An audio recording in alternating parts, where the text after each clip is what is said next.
Good morning, everyone. The second regular meeting on the Committee on Health is now called to order.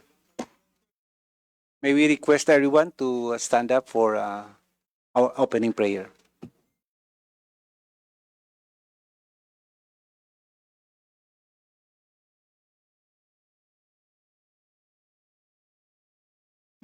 Invocation. Almighty God, you are our creator and our sustainer. You are our wisdom and our strength. We ask for your guiding hand to lead us through this meeting. May we approach our tasks with wisdom and confidence, and may we approach our colleagues with understanding and respect. Thank you for helping us to accomplish our work today. We ask all these things in your powerful name. Amen.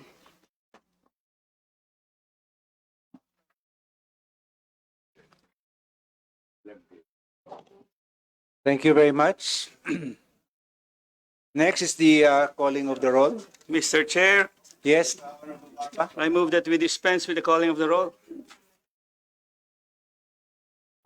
do I hear a second? There's a duly seconded motion that we dispense with the calling of the roll. Hearing no objection, the same is approved. Next is the motion to dispense with the reading of the minutes of the previous meeting and the approval of the same. Do I hear a Mr. motion? Chair, Yes, Honorable Barba. since the minutes were given to the members for their perusal, I move that the minutes from the last meeting of the committee be dispensed with and the same be approved. I so move, Mr. Chair. There's a duly seconded motion that we dispense with the reading of the minutes of the previous committee meeting and the approval of the same. Hearing no objection, the same is approved.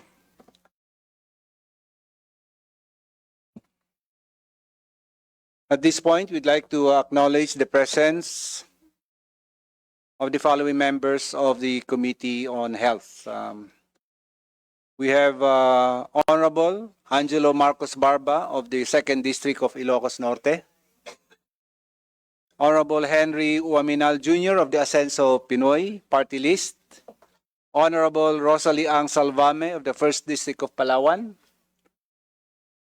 Honorable Joseph Jojo Lara of the 3rd District of Cagayan. Honorable Milagros Aquino Magsaysay of the United Senior Citizens Party List, Vice Chair. We have our Vice Chair, Honorable Walfredo Arman Dimagila Jr. of the Lone District of the City of Biñan. We have Honorable Joseph Tan of the 4th District of Isabela. Honorable Caroline B. Aguiao of the Lone District of Kalinga. Honorable Arnie B. Fuentebella of the 4th District of Camarines Sur. Honorable Attorney Jervil Jinky Beatrix Luistro of the 2nd District of Batangas. Honorable Gerald Galang of the 2nd District of the City of Valenzuela. Honorable Celso Regencia of the Lone District of the City of Iligan. And Honorable Marlesa Docmarley Hofer Hasim of the Vice Chair of the 2nd District of Zamboanga, Sibugay. Thank you very much. At this point, we'd like to ask the COMSEC to recognize our resource persons this morning. Good morning, Chair, honorable members of the committee. In attendance for today's meeting as resource persons are the following: from the Department of Health, Director Roderick Napulan, the Director for Health Policy Development and Planning Bureau. From the PhilHealth, Dr. Erin Baita. From the Department of Budget and Management, Attorney Krisha Baraan. From the Department of Migrant Workers, USEC Dominic Rubia Tutay. Morning, ma'am. From the Commission on Higher Education, Attorney Hazel Mendoza. From the Overseas Welfare Administration, Workers Welfare Administration, from the Overseas Filipino Workers Hospital, Dr. Patrick Louis Maglaya and Attorney Joshua Pulido. From the National Commission on Senior Citizens, Dr. Mary Jean Loreche.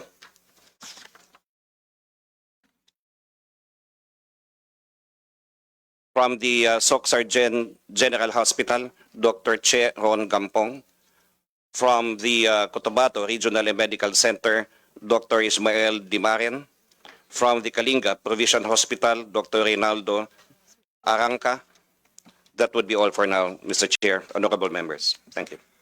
Thank you, Comsec. We also like to recognize the presence of Honorable Solomon Chungalao of the Lone District of Ifugao and Honorable Jose Manuel J.M. Florendo Lagdameo of the 2nd District of Davao del Norte. Good morning, distinguished members of the committee and esteemed guests. We have for today's agenda 2 bills of national significance and 11 local bills. So as not to waste time, we will go first with the local bills. First on the list, we have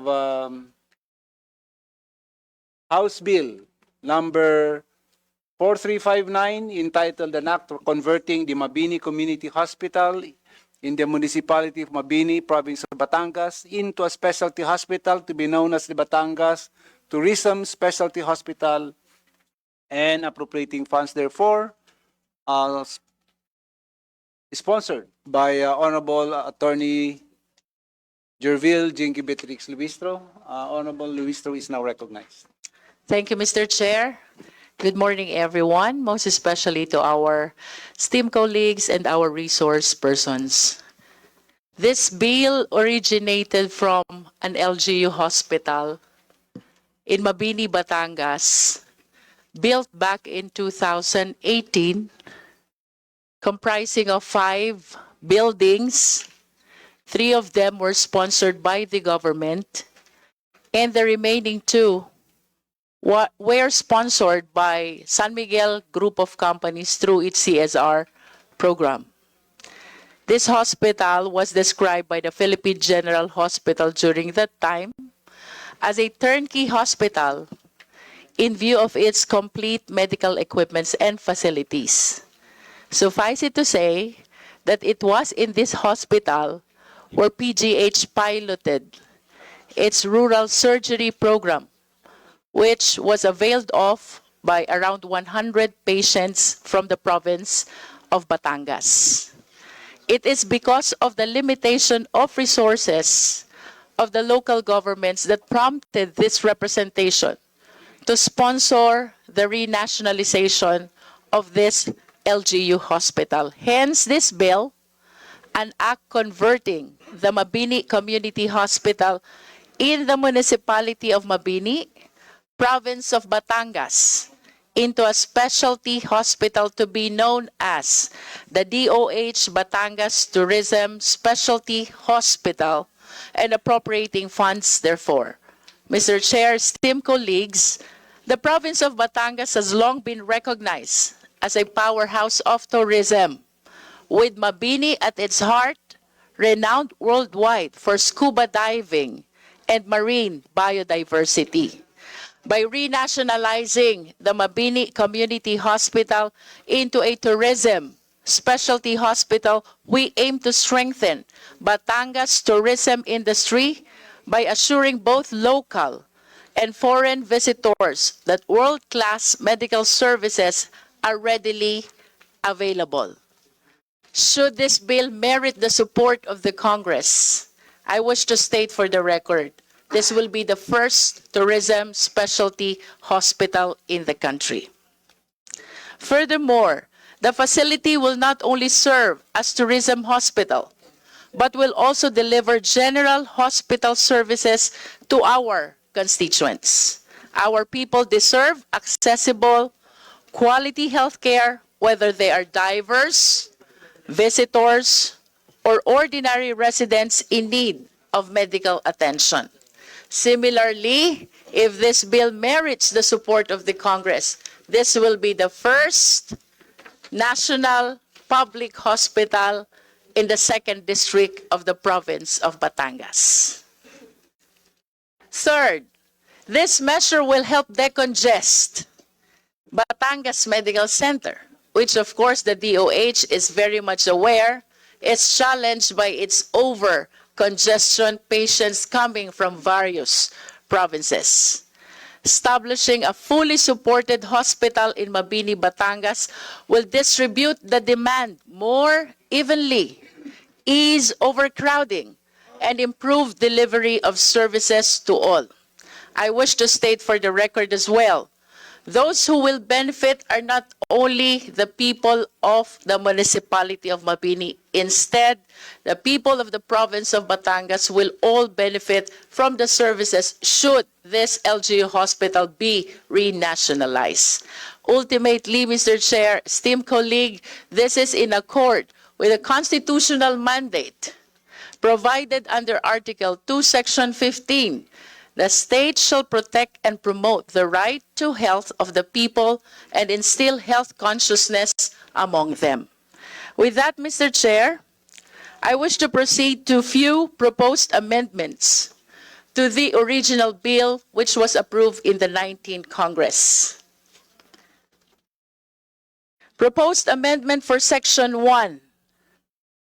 The same shall now read as, the Mabini Community Hospital, located in the municipality of Mabini, province of Batangas, is hereby converted into a specialty hospital to be known as the DOH Batangas Tourism Specialty Hospital and shall be placed under the direct supervision and control of the Department of Health. Next is the proposed amendment for Section 2, which will now read as, the authorized bed capacity of the DOH Batangas Tourism Specialty Hospital shall be 25. Next proposed amendment is for Section 4. The same shall now read as, the Secretary of the DOH shall immediately include in the department's program the implementation of this act, the funding of which shall be included in the Annual General Appropriations Act.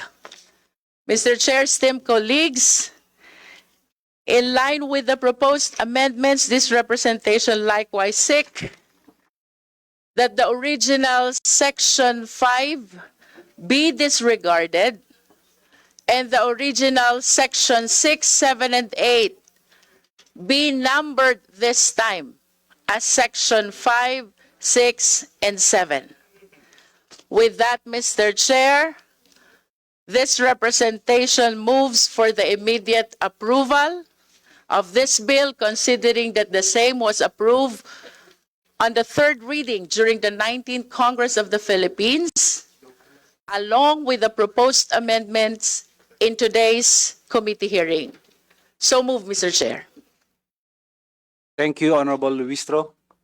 Before we proceed, we'd like to recognize the presence of our members, Honorable Jaime R. Fresnedi of the Lone District of Muntinlupa, Honorable Kenneth Paulo Tereng of the party list KM Ngayuna, and Vice Chair, Honorable Giselle Mary Maceda of the 4th District of the City of Manila. Also, Honorable Maximo Rodriguez Jr. of the party list Abamin. Thank you. May we now recognize Mr. Napulan of the Department of Health. Good morning, Mr. Chair, and to our distinguished sponsor, Representative Cherville Jinky Beatriz Luistro. So the Department of Health acknowledges the noble intent of the House Bill number 4953, seeking to convert Mabini Community Hospital into a specialty hospital to be known as the Batangas Tourism Specialty Hospital under the direct supervision and control of the Department of Health. Batangas has an estimated bed-to-population ratio of 1:1,053 based on the 2025 Philippine Statistics Authority projected population of 3,423,043.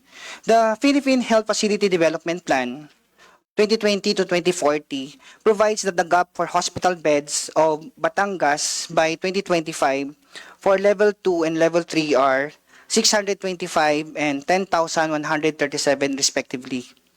In view of the foregoing, the Department of Health poses no objection in converting the Mabini Community Hospital into a specialty hospital, provided that it will shall under the direct supervision of the local government, in compliance with the mandates of the Executive Order Number 138, Series of 2021, which provides for the full devolution of certain functions of the EO executive branch to the local government unit.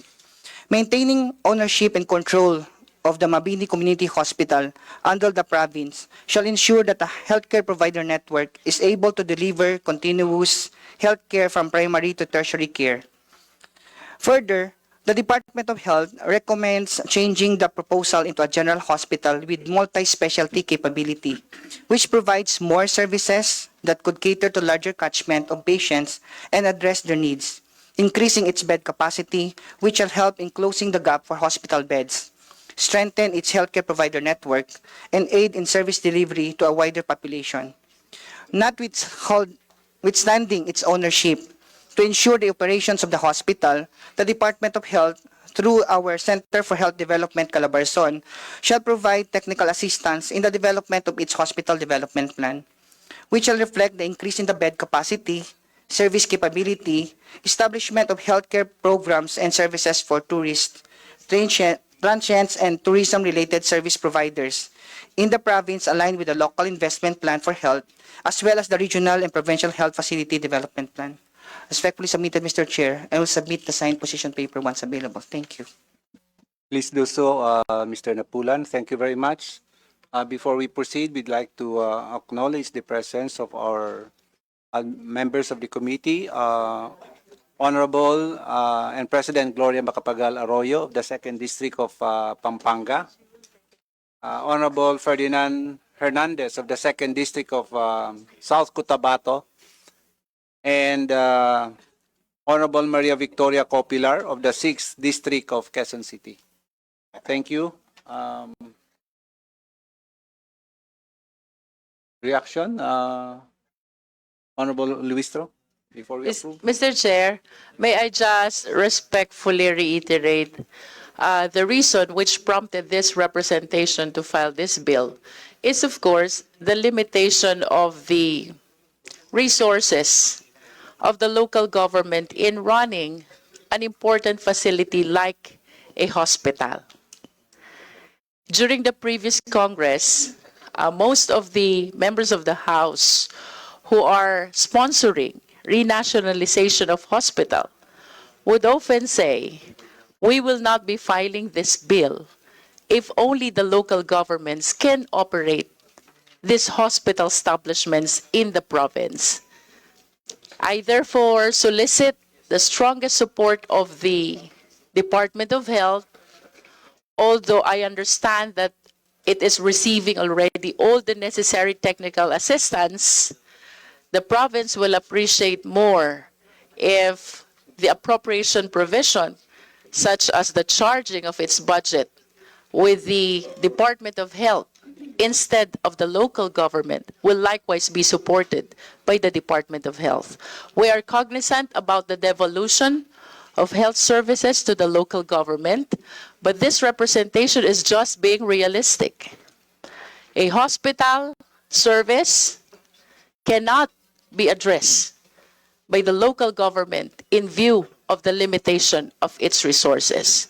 So in the interest of the people from the province of Batangas, I wish to solicit the help of the Department of Health so that the existing hospital being managed and operated by the LGU with its very meager resources will this time be taken care of by the national agency, which is the Department of Health. Thank you, Mr. Chair. Thank you, Honorable Luistro. Any motion?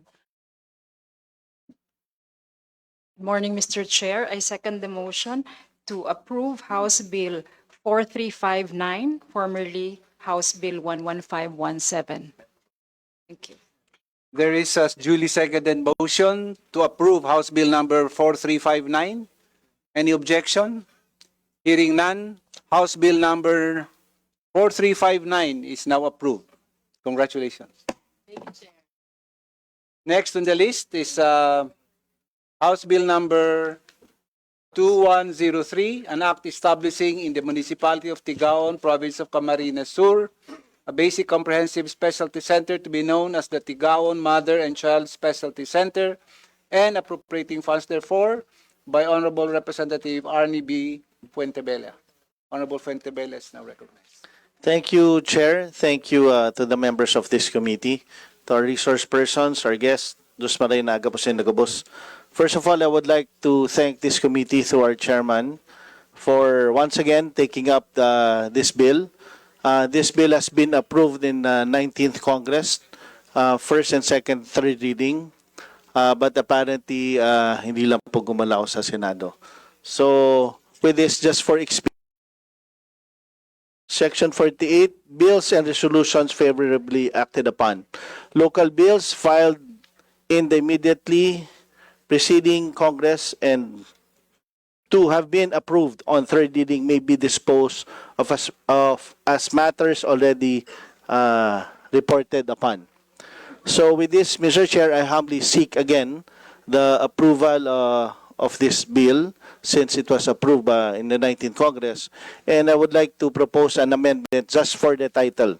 An act establishing in the municipality of Tigaon, province of Camarines Sur, a basic comprehensive specialty center to be known as the, instead of Tigaon, we put as the Partido General Hospital Mother and Child Specialty Center and appropriating funds therefore. So at the proper time, I will propose this amendment just for the record, Mr. Chair. And just for the record, during the 19th Congress, we received the support of Secretary Ted Herbosa of the DOH. And may I read, para po for the knowledge lang of DOH, in view of the foregoing, the DOH in the last paragraph, in view of the foregoing, the DOH interposes no objection to the establishment of Tigaon Mother and Child Specialty Center, which shall be under the direct control and supervision of the DOH. The establishment of the hospital shall aid in closing the hospital bed gaps in the province and offer maternal and child health services in the locality in the nearby areas. Just for the record, we have this support from the Secretary of the DOH, and I hope they don't have a change of heart during this 20th Congress. So, Mr. Chair, with this, I move to approve the House Bill 2103, subject to the amendment and style of the title of the said bill. Thank you, Mr. Chair.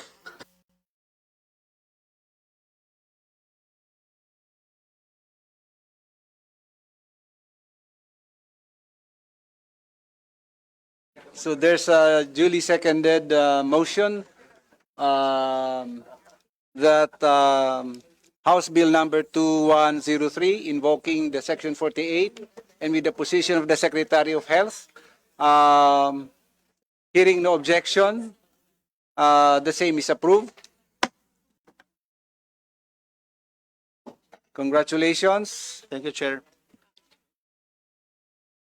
Before we proceed, we'd like to acknowledge the presence of Member Honorable Nathaniel Uducado of the party list I1 Tahanan, Honorable Jesus Jess Marquez of the 1st District of Aklan, Honorable Mauricio G. Dumogan of the Lone District of the City of Baguio, and Honorable Rodolfo Ompong Ordianes of the Senior Citizens Party List. Next on the list is House Bill number 1156, an act converting the Kalinga Provincial Hospital in the city of Tabuk, province of Kalinga, into a level 3 regional hospital to be known as the Northern Cordillera Regional Medical Center and appropriating funds therefore by Honorable Caroline B. Agyao. Honorable Agyao is now recognized. Thank you, Mr. Chair. To the Honorable Chairman of the House Committee on Health, Honorable Siriaco Bigato Jr., honorable members of the committee who are present here today, to Dr. Aranca, our Chief of Hospital of Kalinga Provincial Hospital, and Raymond Palicas, our KPH Administrator, and all resource persons and guests, a pleasant morning to all of us. The House Bill 1156 seeks to renationalize the Kalinga Provincial Hospital, converting it into a regional tertiary hospital under the supervision of the Department of Health.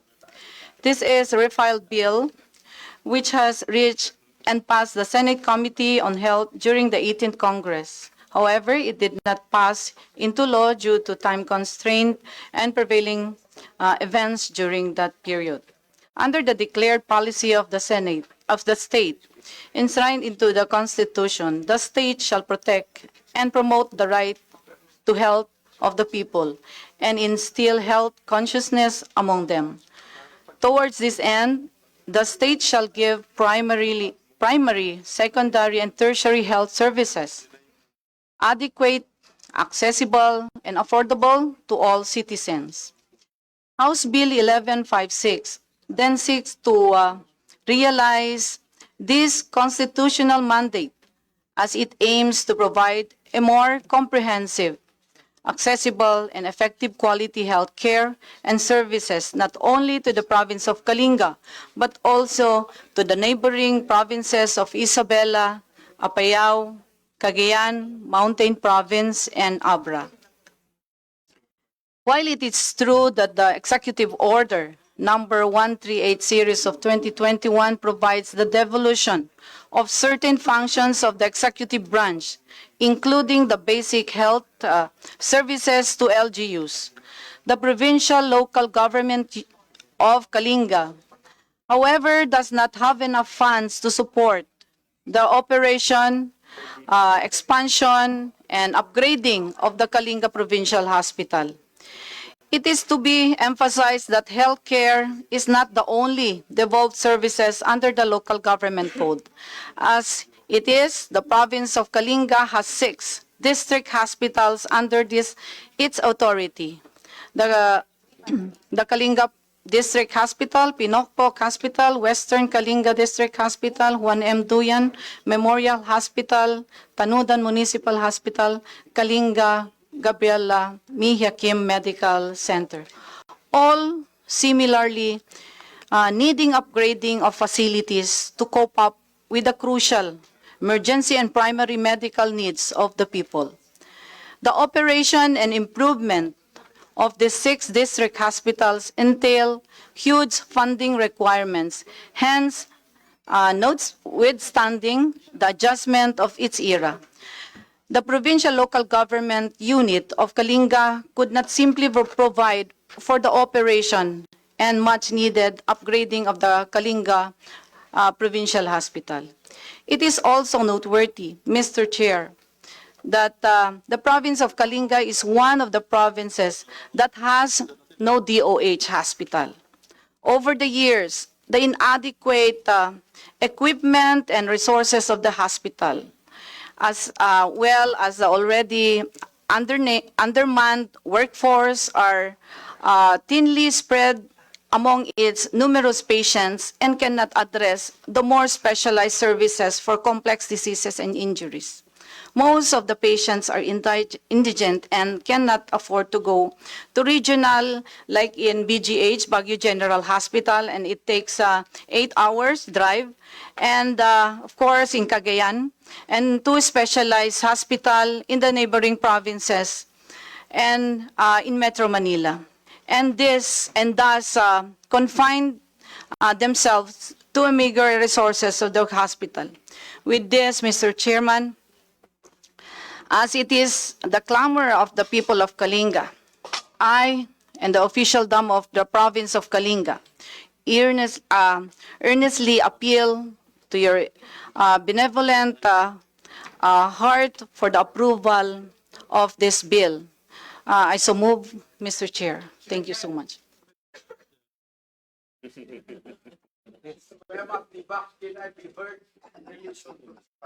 Very important. Thank you, Mr. Chair. I second the motion. Totally support the bill. Baguio General Hospital is overloaded because patients from that area are being brought to Baguio.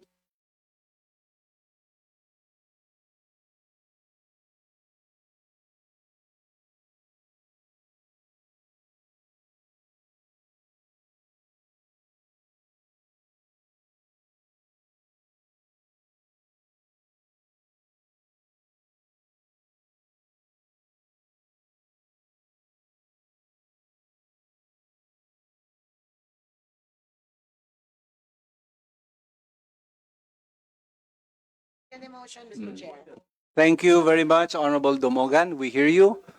Before we approve the bill, may we recognize the Chief of Hospital of Kalinga Provincial Hospital for his brief remarks, Dr. Reynaldo Aranca.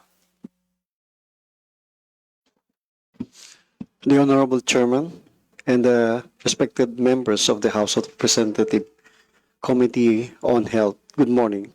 Thank you very much for inviting us to share the situation of the Kalinga Provincial Hospital and a short position paper. We are here to strongly support Bill 1156 entitled An Act Converting the Kalinga Provincial Hospital in the City of Tabuk, Province of Kalinga, into a Level 3 Regional Hospital to be known as Northern Cordillera Regional Medical Center. Author and refiled by our beloved Congresswoman, Dr. Caroline B. Aguiao, who is a physician and had been serving the people of Kalinga as municipal health officer. For this, she knows what her people needs. For most, we are here to convey the dream of every Kalinga that this Kalinga Provincial will become a Level 3, a regional, and others, as summarized in the acronym HEALTH, which is H, health service that is highly specialized, E, efficient and adequate number of health workers, A, adequate drugs and medicines, L, low-cost service and stable budget, timely health care for all, H, health facility that is improved. In the 19th Congress, the bill authored by the better half of our present Congresswoman, former Congressman Allen Jesse Mangawang, was approved by the House of Representatives on the third and final reading and was all nearly passed by the Senate on the third reading, but it was overtaken by events. Now we pray, sana may pasa with your help. And let me end my short speech or talk by a quotation from an anonymous author. Women are really luckier than men. No wonder we like that, them. Hope this time our woman representative is luckier at papasa na ito finally. Maraming salamat po. Thank you very much, Dr. Aranca. So there was a motion and duly seconded for the approval of House Bill number 1156.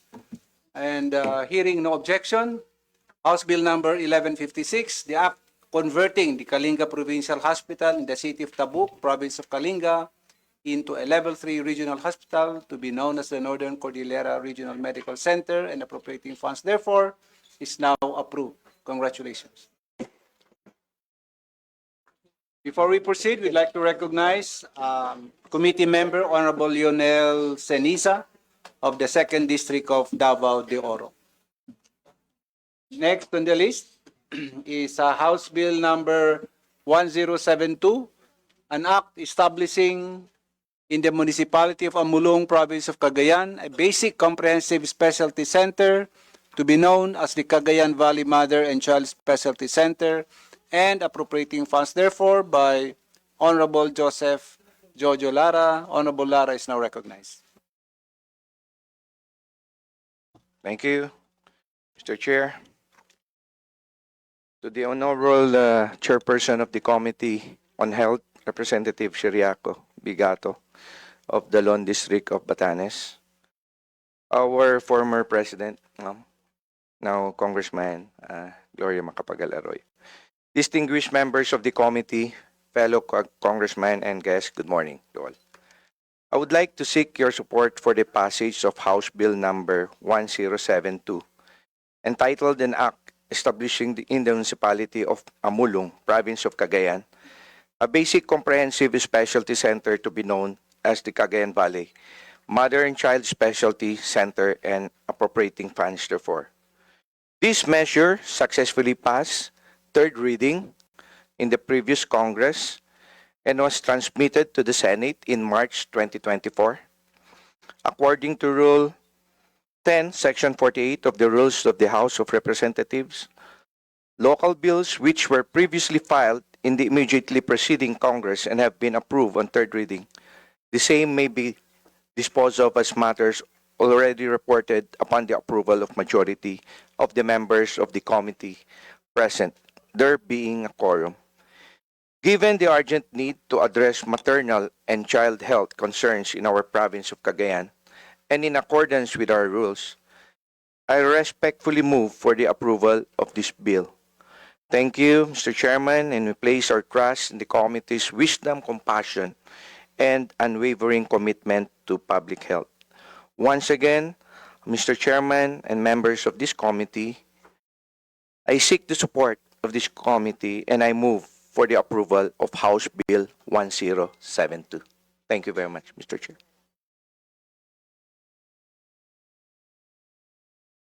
Thank you very much, Honorable Lara. There's a duly seconded motion to approve House Bill number 1072, invoking Section 48, Rule 10 of the Rules of the House. Hearing no objection, House Bill number 1072 is now approved. Thank you very much, Chairman. Congratulations. Thank you.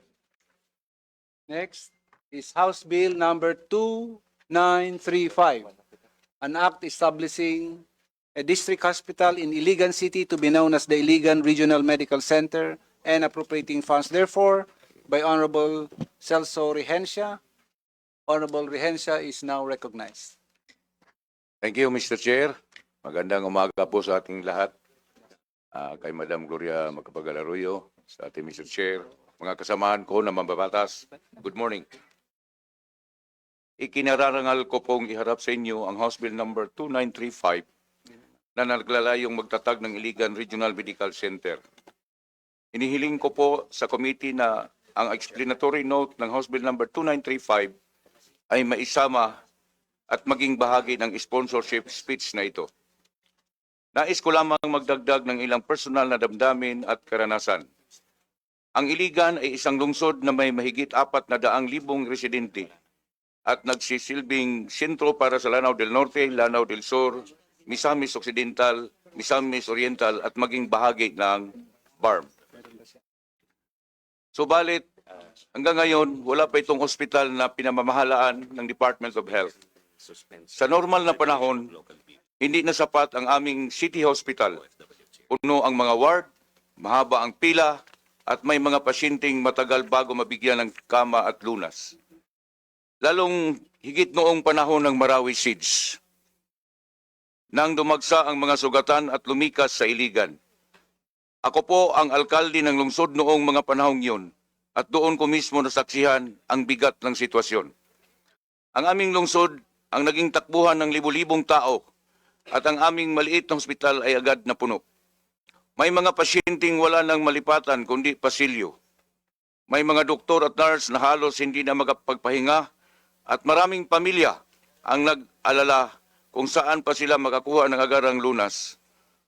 Doon ko lalo naunawaan na kailangan namin magkaroon ng mas matatag at mas handang ospital na kayang tumugon hindi lamang sa pang-araw-araw na pangangailangan, kundi lalo na sa oras ng matinding krisis.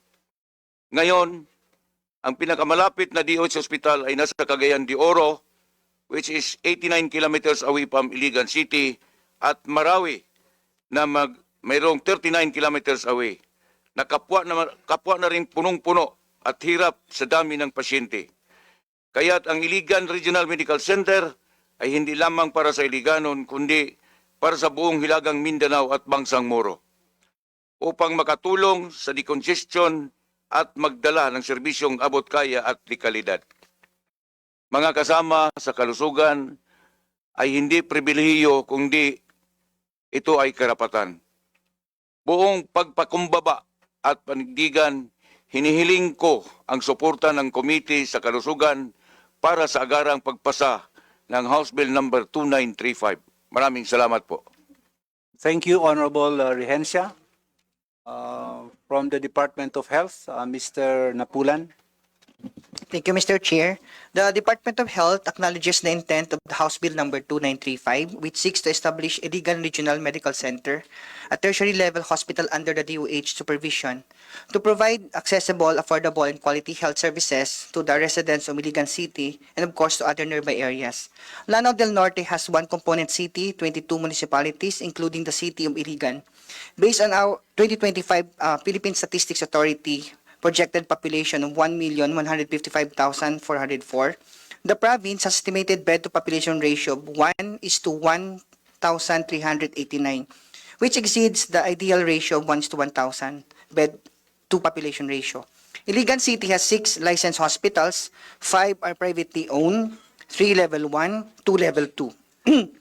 The 1 level 1 hospital is provided and operated by the local government unit, while the province meets the minimum healthcare provider network requirement for having at least 1 level 1 hospital and 1 level 2 or 3 hospital. The Philippine Health Facility Development Plan 2020 to 2040 and the Macro Plan for Infrastructure Development identifies a projected gap of 704 for level 1 hospital beds, 387 for level 2 hospital beds, and 2,205 for level 3 hospital beds by the year 2025. Currently, the Lanao del Norte has no Department of Health hospital. In line with the directive of the Secretary of Health to establish at least 1 DOH hospital per province, the DOH recognizes the strategic importance of establishing a tertiary hospital in the city of Iligan. The establishment of Iligan Regional Medical Center is consistent with the objectives of the Universal Healthcare Act, which seeks to ensure equitable access to quality and affordable health services while strengthening province-wide health systems. In view of the foregoing, the DOH expresses its full support for the proposed establishment of the IRMC, or the Iligan Regional Medical Center, and recommends the following conditions and guiding principles. First, prioritization under the Philippine Health Facility Development Plan. The establishment of the Iligan Regional Medical Center should align with the PHFDP, giving priority to provinces without existing DOH hospitals, such as Lanao del Norte, and guided by the National Allocation Framework. Second, the service capability and the bed capacity.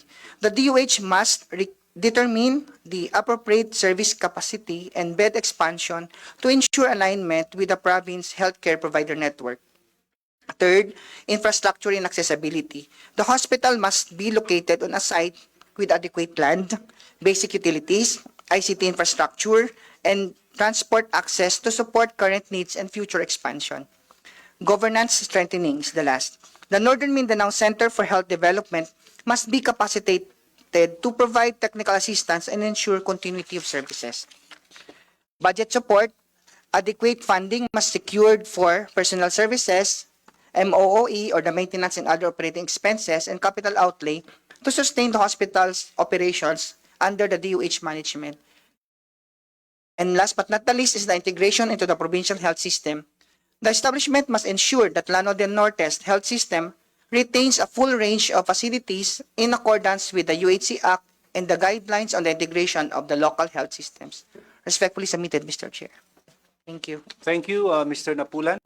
Mr. Chair. Honorable Rehencia. Mr. Chair, sa ngayon ay nakipag-coordinate lang ako sa local government unit headed by Mayor Xiao.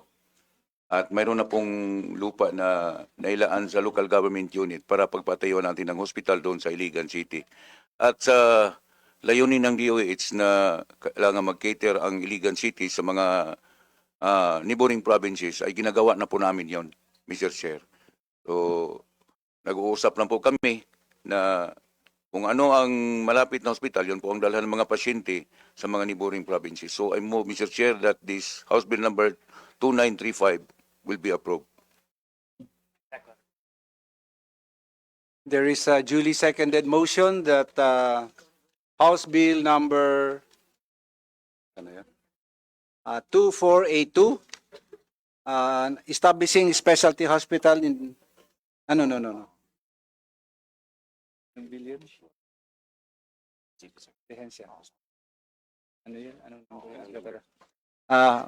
House Bill number 2935, an act establishing a district hospital in Iligan City to be known as the Iligan Regional Medical Center and appropriating funds therefore.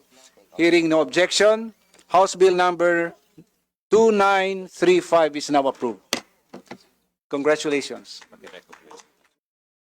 At this point, we would like to recognize Vice Chair, Honorable Eliza Micaela Mica M. Gonzalez of the 3rd District of Pampanga. Next is House Bill number 4421, an act converting the Rafael Tumbocon Memorial Hospital in the city of Calibo, province of Aklan, into a level 3 hospital to be known as the Dr. Rafael Tumbocon Regional Medical Center and appropriating funds therefore by Honorable Jesus J.S. Marquez. Honorable Marquez is now recognized. Thank you, Mr. Chair. Mr. Chair, distinguished colleagues, our resource persons, magandang umaga po sa ating lahat. It is with honor and a sense of urgency that I rise today to sponsor House Bill number 4421, an act converting the Dr. Rafael S. Tumbocon Memorial Hospital or DRSTMH in the municipality of Calibo, province of Aklan, into a level 3 hospital to be known as Dr. Rafael S. Tumbocon Regional Medical Center and appropriating funds therefore. DRSTMH has long served as the province's primary referral hospital. Over the years, it has catered not only to patients from Aklan, but also to neighboring provinces in Panay. Unfortunately, the monthly statistical reports from January to June 2025 showed that the hospital has been operating above its authorized bed capacity, a testament to both the trust our people place in this institution and the pressing need for expansion to meet the ever-growing demand for quality health care. Every day, hundreds of patients flock to seek the services of DRSTMH. Hallways have become extensions of wards, and staff are stretched to their limits. While the dedication of our healthcare workers is unwavering, they can only do so much within the current limitations of space, equipment, and facilities. It is clear that the hospital must be upgraded to fulfill its mandate of delivering comprehensive and efficient health services among Aklanons. By upgrading DRSTMH into a level 3 hospital with a 500-bed capacity, we are not only increasing its ability to accommodate patients, but also equipping it with advanced facilities and specialized care services that meet national and international standards. With the direct control and supervision of the DOH, the management of DRSTMC shall be aligned with the implementation of the Universal Healthcare Law or Republic Act 11223, delivering people-centered healthcare and rendering specialized comprehensive healthcare services that are easily accessible and affordable to Filipinos. Mr. Chair, this bill is more than just about increasing the numbers. It is about securing the health and future of our people. It is about ensuring that no Aklanon and no Filipino will have to suffer due to lack of adequate medical facilities. With your leadership and that of our colleagues' support, I call for the swift deliberations and approval of House Bill 4421 and those that call for the same action. Magandang umaga po and maraming salamat, Mr. Chair. Thank you, Honorable Marquez.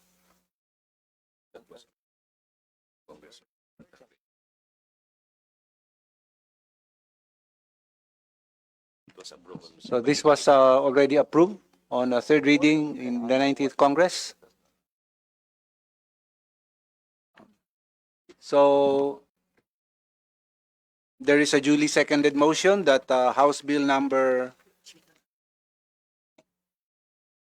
4421, an act converting the Dr. Rafael Tumbocon Memorial Hospital in the city of Calibua, Aklan into a level 3 hospital to be known as the Dr. Rafael Tumbocon Regional Medical Center and appropriating funds. Therefore,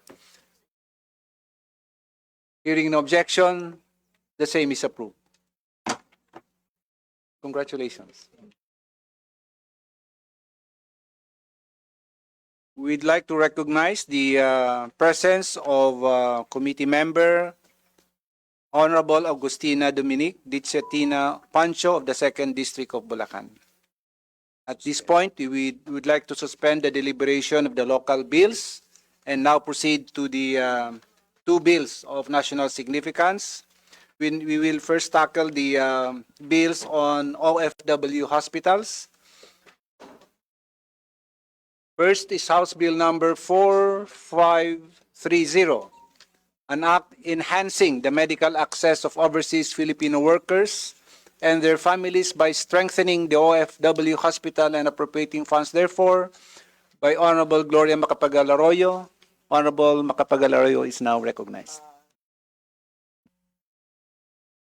Mr. Chair, I would like to have my explanatory notes considered as the sponsorship statement and to point out that this bill was already passed on third reading in the House and in fact has reached the Senate committee. So in keeping up with this tradition, I hope that this bill can be considered as approved in this committee. Thank you, Mr. Chair.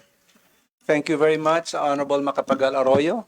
Next is House Bill number 3142, an act establishing the Overseas Filipino Workers Hospital as a Level 3 hospital under the direct supervision and control of the Department of Migrant Workers and appropriating funds. Therefore, by Honorable Nathaniel Oducado. Honorable Oducado is now recognized.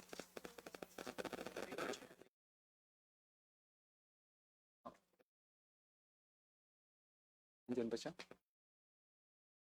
Diyan ba siya? Oh, wala. So,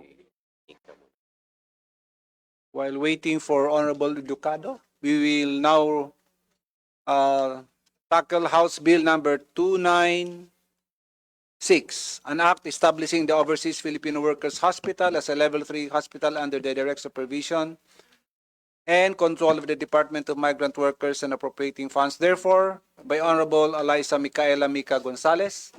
Honorable Gonzalez is now recognized. Mr. Chair. Yes, just, Honorable a President. query, Mr. Chair, because when the former president sponsored the bill OFW,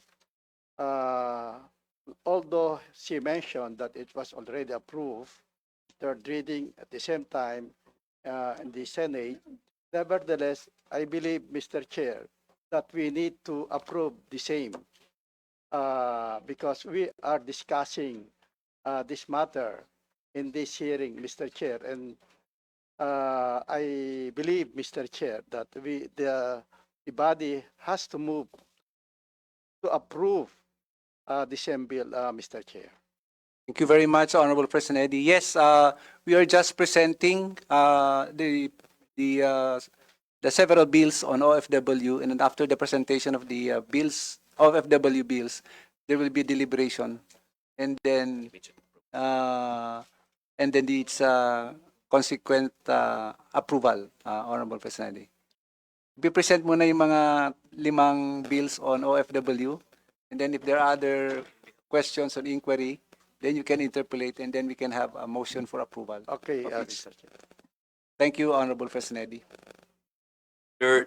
Chairman, Yes, maybe in Honorable. the interest of time also, since Congressman Oducado was not here to present, perhaps I can move for the committee to adopt the explanatory note as his sponsorship statement.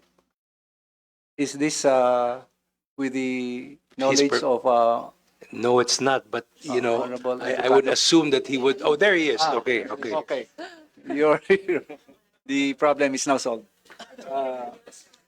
Honorable Educado is now recognized to present his bill, to sponsor his bill. Thank you, Mr. Chair. Apologies for the delay. In the interest of time, may I move that my explanatory note be adopted as my sponsorship speech. Thank you, Mr. Chair. Thank you very much, Honorable Educado. And now we proceed with House Bill number 296. Honorable Gonzales is now recognized. Thank you, Mr. Chair. Good morning, everybody. Maya Payabak po. As a representative of the 3rd District of Pampanga, where the very first OFW hospital is located, I conducted an ocular inspection last June 9, 2025 to inspect its building grounds and facilities. I was genuinely impressed by the facilities and the undeniable efficiency and dedication of its staff. The cleanliness of the wards, naka-aircon pa po yun ha, the state-of-the-art medical equipment, and the smooth patient flow management speak volume about of the hospital's potential. The professionalism and compassion of the doctors, nurses, and the support staff are very truly commendable, and they're doing an extraordinary job under the certain current constraints. However, despite these notable efforts, the demands for its services has steadily risen, placing a great strain on its resources. It is currently limited by its existing framework, which prevents it from expanding its capabilities to meet the growing demand. This bill, the House Bill number 296, and the rest of the bills relating to OFW Hospital, will address these limitations by establishing OFW Hospital as a Level 3 facility under the direct supervision of the Department of Migrant Workers. This will empower the hospital to expand its services and secure the financial support our OFWs and their families deserve. For everyone's information, a similar measure was previously approved during the 19th Congress, demonstrating its widespread and nonpartisan support. We have the opportunity to reaffirm this commitment in the 20th Congress. If we apply Section 48 of the Rules of the House, and with the collective consent of my fellow co-authors and members of this committee, we can approve this measure subject to any necessary amendments and style. Dakal na salamat, and I appeal to this committee to give House Bill number 296 its full support and approval. Thank you, Mr. Chair.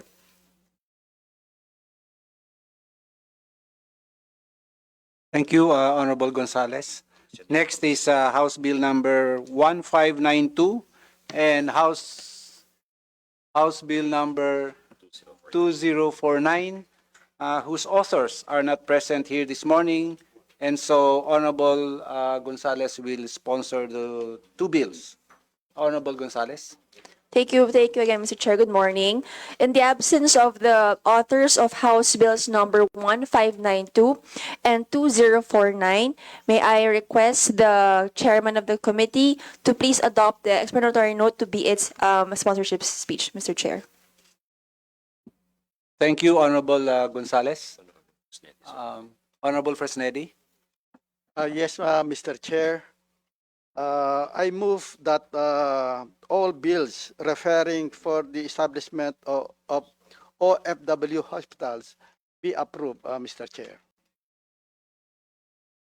Considering that it was already approved during the third reading in the 19th Congress, and at the same time in the Senate, Mr. Chair.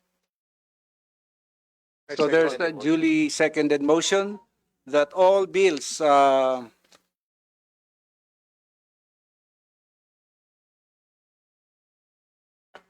House Bills 296, House Bills 1592, 2049, 3142, and 4530 be consolidated and approved, subject to style and amendment.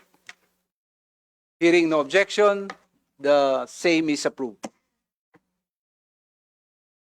Mr. Chair, from the DBM po, From the Department of Budget and Management. Budget and Management, At Trisha Baraan po, Mr. Chair. Ms. Baraan.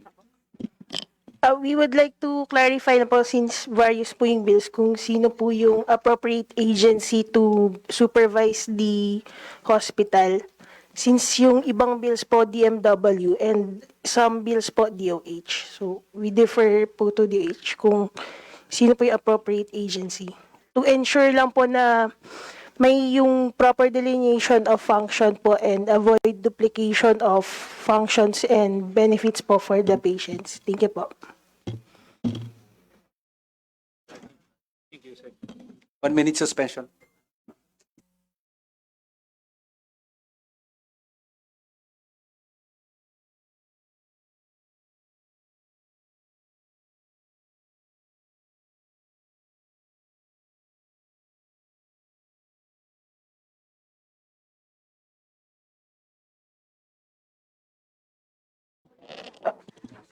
I withdraw po my question, Mr. Chair. Thank you po.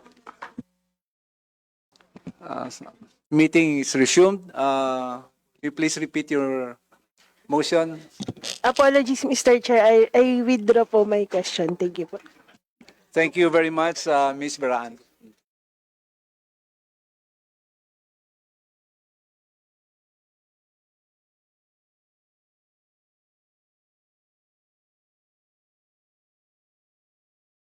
Short manifestation.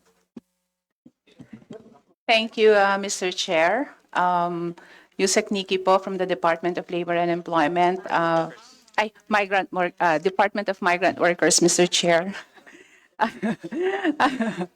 Okay, Mr. Chair, Your Honors, and special mention, of course, to our former President, Gloria Macapagal Arroyo, who have been so supportive of the establishment of the OFW Hospital, and also for the kind and humbling words and comments coming from Representative Micah Gonzalez. Maraming salamat po.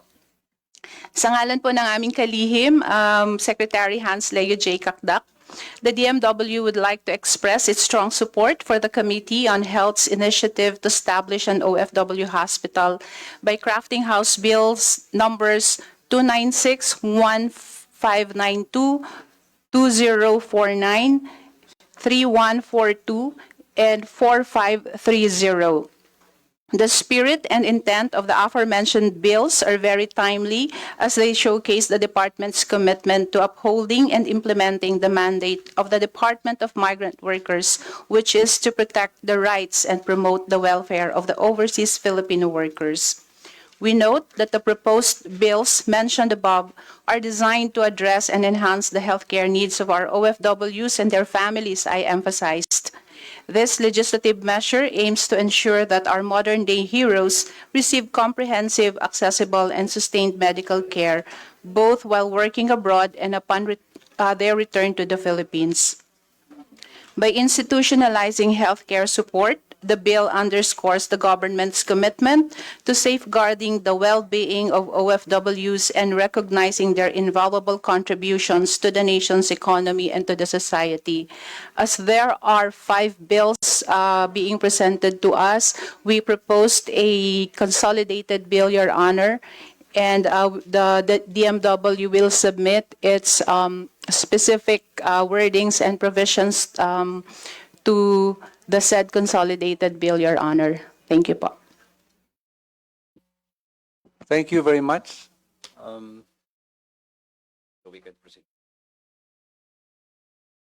We now proceed with the second bill of national significance, the bill on geriatric center.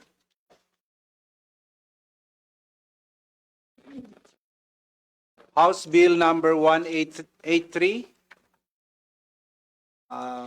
by Honorable Milagros Aquino Magsaysay.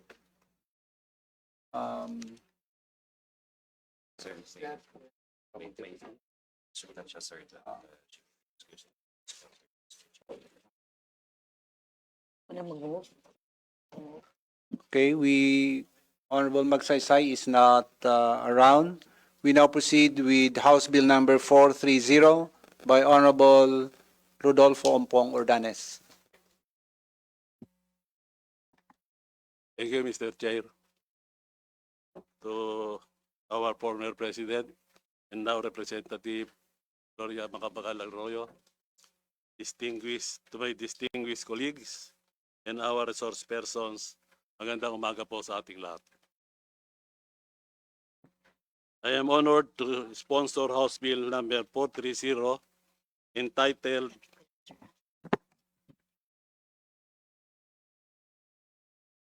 An Act Converting the Doctora Eva Macaraeg Macapagal National Center for Geriatric Health under the Jose Reyes Memorial Medical Center as the National Center for Geriatric Health and Research Institute, defining its powers and functions and appropriating funds therefore.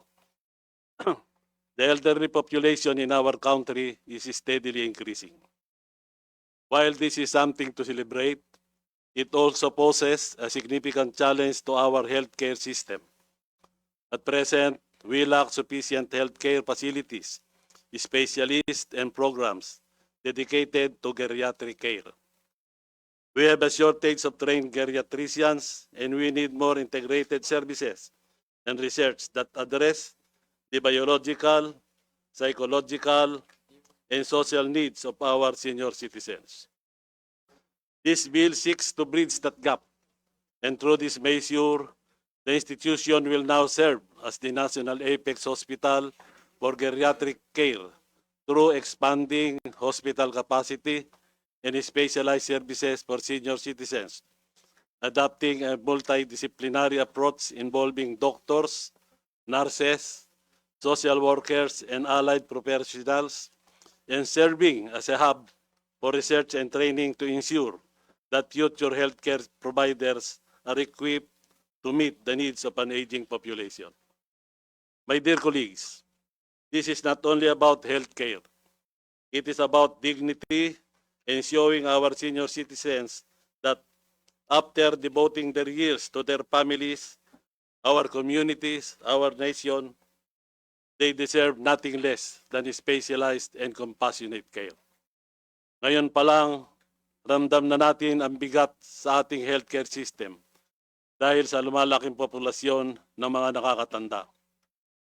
If we do not prepare now, the burden will be even greater in the years to come. This measure is a step toward ensuring that our healthcare system is both ready and responsive. This bill has already passed the hurdles of the legislative process in the House of Representatives during the 19th Congress and was transmitted to the Senate for its consideration and action. In this 20th Congress, we are hopeful and that we will finally see its passage and success for the benefit of our elderly Filipinos. For these reasons, I respectfully seek the support of this committee for the immediate approval of this bill. Mr. Chair, distinguished colleagues, as we deliberate on this important measure, allow me also to manifest that we retain the Doctora Eva Macaraeg Macapagal in its title and propose that the full name of the center be Dr. Eva Macaraeg Macapagal, National Center for Geriatric Health and Research Institute. Mr. Chair, Dr. Eva Macaraeg Macapagal is not just a name. Aside from being a former First Lady, she was, more importantly, a dedicated medical doctor who rendered selfless service to the Filipino people. Retaining her name in the title of this institution is both a tribute to her contributions to public health in a way of inspiring future generations of medical professionals, especially since we are using it for an institution dedicated to our senior citizens. Hindi lang po ito simpleng pangalan. It embodies history and a legacy of service. By keeping her name associated with this National Health Institute, we are also highlighting the value of compassion and commitment in geriatric healthcare. Therefore, Mr. Chair, I respectfully manifest for the committee's consideration that we retain Dr. Eva Macaraeg Macapagal in the full official name of the institution. Maraming salamat po. Thank you, Honorable Ordanes. Honorable Macapagal Arroyo. Mr. Chair, I'd like to thank Congressman Ompong for his manifestation, and also to thank you, Mr. Chairman, that in the last Congress, when this bill was finally passed on third reading, you made sure also that my mother's name would be retained. Thank you. Thank you, Honorable Macapagal Arroyo. Kung magsaysay, same manifestation. Retain. Time na lang natin. Next is House Bill number 2290 by Honorable Maria Victoria Copilar. But before you proceed, we'd like to acknowledge the presence of our committee member, Honorable Janice Digamo of the 3rd District of Negros Oriental, and Honorable Elijah Rumbawa, San Fernando of Party List Kamangagawa. Honorable Copilar is now recognized. Thank you, Mr. Chair. And I would also like to acknowledge our former president, now Kong Gloria Macapagal Arroyo, and other resource person. The Philippines is experiencing a demographic shift towards an aging population. According to the 2020 Census of Population and Housing, Filipinos aged 60 years and over defined as senior citizen made up 8.5% of the total household population, or 9.22 million Filipino. This is a significant increase from 7.5% in 2015. House Bill number 2290 is more than just a piece of legislation. It's a promise to our elders that we will care for them as they have cared for us. This bill, known as Geriatric Health Act, aims to strengthen health care for elderly population. The Philippines is experiencing a demographic shift, with the numbers of senior citizens steadily increasing. Projections suggest that 2030, one in every 5 Filipinos will be senior citizen. As our loved ones age, their medical needs become more complex. Unlike younger adults, they often suffer from multiple chronic conditions, cognitive decline, and have distinct responses to treatment. Currently, the Dr. Eva Macaraig National Center for Geriatric Health is the only government facility solely dedicated to geriatric health. However, it is limited in scope, resources, and capacity. This bill addresses the gap by proposing to convert the DMMNGH as the Dr. Eva Macaraig National Center for Geriatric Health and Research Institute. This new institute will be placed under the direct supervision of Department of Health. The function of this care facility will be expanded beyond hospital-based care to include clinical research, professional training, nationwide coordination of geriatric health services. It will serve as an APEC hospital, functioning as the highest referral center for elderly patients requiring complex or specialized treatment. The passage of this bill is not just about improving healthcare facility, it is about reaffirming the dignity, value, and rights of our senior citizen. With your support, we can pass this measure and show our elders that their welfare is a top priority for all of us. Thank you very much, Mr. Chair. Thank you very much, Honorable Copilar. Mr. Chair. Yes, Honorable Macapagal I Arroyo. would like to thank also Congresswoman Copilar for restoring my mother's name in her version of the bill. Thank you. And Mr. Chair, I would like to also, this representation would also like to introduce the amendments of HB 229 in the title to read as an act converting the Dr. Eva Macaraig Macapagal National Center for Geriatric Health under Jose R. Reyes Memorial Medical Center as Dr. Eva Macaraig Macapagal National Center for Geriatric Health and Research Institute, defining its powers and functions and appropriating funds thereof, Mr. Chair. Thank you, Honorable Copilar. Next is House Bill number 2969 by Representatives Ferdinand, Speaker Ferdinand Martin G. Romualdez, Honorable Yeda Marie K. Romualdez, Honorable Andrew Julian K. Romualdez, and Honorable Jude A. Asidre. But since the authors are not present, we now call on Honorable Fresnedi to sponsor in their behalf. Yes, Mr. Chair. Good morning again, Mr. Chair. I move, Mr. Chair, that the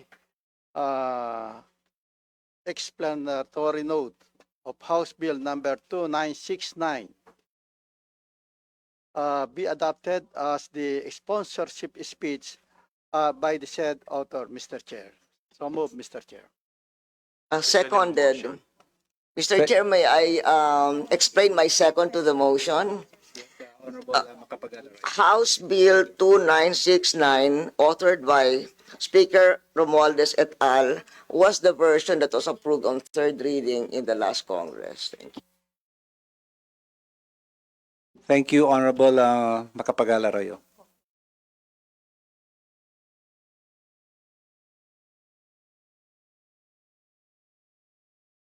We now proceed with House Bill number 3354 by Honorable Patrick Michael Vargas. In his behalf, Honorable Lagdameo is now recognized. Good morning, Mr. Chair. I move that the explanatory note for House Bill 3354 by Representative Patrick Michael Vargas be adopted as the sponsorship for the same bill. I so move, Mr. Chair. Thank you, Honorable Lagdameo. Next is House Bill number 3042 by Honorable Bienvenido Abante Jr. To be sponsored in his behalf by Honorable Tereng. Honorable Tereng is now recognized. Thank you, Mr. Chair. I move that the explanatory note of House Bill 3042 be adopted as the sponsorship speech, Mr. Chair. Thank you, Honorable Tereng. Next is House Bill number 3872 by Honorable Salvador Prieto. In his behalf, we now call on Honorable Tereng to sponsor in his behalf. Mr. Chair, I move that the explanatory note of House Bill number 3872 be adopted as its sponsorship speech. Thank you. Thank you, Honorable Tereng. Next is House Bill number 3916 by Honorable Fresnedi. Honorable Fresnedi is now recognized. Good morning once again, Mr. Chair. May I manifest, Mr. Chair, that the explanatory note of my bill, House Bill number 3916, be entered into the records as my sponsorship remarks. And in addition, may I be allowed to make the following manifestations, Mr. Chair. According to the Philippine Statistics Authority, or the PSA, the number of senior citizens in the country is steadily increasing, reaching over 12.2 million in 2023, which is equivalent to more than 8.5% of the total population. Projections indicate that the Philippine population is expected to transition to an aging society by 2030, as numbers are likely to continuously rise to 20% of the total population by 2055. Mr. Chair, the Dr. Eva Macaraeg Macapagal National Center for Geriatric Health exists as an annex of the Jose R. Reyes Memorial Medical Center. It currently lacks the legal and administrative authority to fully serve the purpose and operates with limited functionalities. Right now, it only has a 50-bed capacity with an average daily consultation of 120 patients. This is alarmingly not proportionate to the number of our senior citizens needing medical attention in their twilight years. It is in this light that this representation filed House Bill number 3916, which seeks to convert the Dr. Eva Macaraeg Macapagal National Center for Geriatric Health as a national specialty center to be known as the National Center for Geriatric Health and Research Institute, or the NCGHRI. This increases the center's capacity to provide more comprehensive services to our senior citizens while also supporting the training of future geriatricians. Ultimately, it is envisioned to become the national hub for research focused on health aging, dementia, care, and chronic disease management contributors to nation building. It is therefore our duty to safeguard their health and well-being in their twilight years, for the true character of our nation is measured by how we treat the elderly members of our society. Thank you, Mr. Chair, for granting me the opportunity to sponsor this vital bill, Mr. Chair. Thank you very much, Honorable Fresnedi. At this point, I would like to read, upon the request of Honorable Milagros Aquino Magsaysay, this manifestation. Greetings and warm, dear Honorable Gato Jr., greetings and warm regards. I respectfully submit this manifestation for the record of the Committee on Health during today's hearing in connection with House Bill number 183, which I introduced in this 20th Congress, entitled An Act Converting the Dr. Eva Macaraeg Macapagal National Center for Geriatric Health under the Jose Reyes Memorial Medical Center as the National Center for Geriatric Health and Research Institute, defining its powers and functions and appropriating funds therefore. It is my firm belief that the objectives of House Bill number 183 would be more clearly and effectively pursued if the title of the bill is amended to read as follows. An act converting the Dr. Eva Macaraeg Macapagal National Center for Geriatric Health under the Jose R. Reyes Memorial Medical Center as the Dr. Eva Macaraeg Macapagal National Center for Geriatric Health and Research Institute, defining its powers and functions and appropriating funds therefore. Respectfully submitted, Honorable Milagros Aquino Magsaysay, Vice Chair, Committee on Health. Thank you. At this point, we now call on Honorable Tereng to sponsor House Bill number 826 by Honorable Julian Jam Baronda and House Bill number 1165 by Honorable Arturo B. Robes. Honorable Tereng. Mr. Chair, I move that the explanatory note of House Bill number 826 be adopted as its sponsorship speech. Similar to, I move also to for the adoption of the explanatory note of House Bill number 1165 as the sponsorship speech, Mr. Chair. Thank you, Honorable Tereng. Mr. Chair. Those are the bills relating to the establishment of the Geriatric Center. We now recognize Honorable Hachim. Thank you, Mr. Chair. I move for the immediate approval of this bill under Section 48 of our rules. Thank you. Second the motion. Second. There's a duly seconded motion to approve House Bills number 183, 430, 2290, 2969, 3042, 3354, 3872, 3916, 826, and 1165.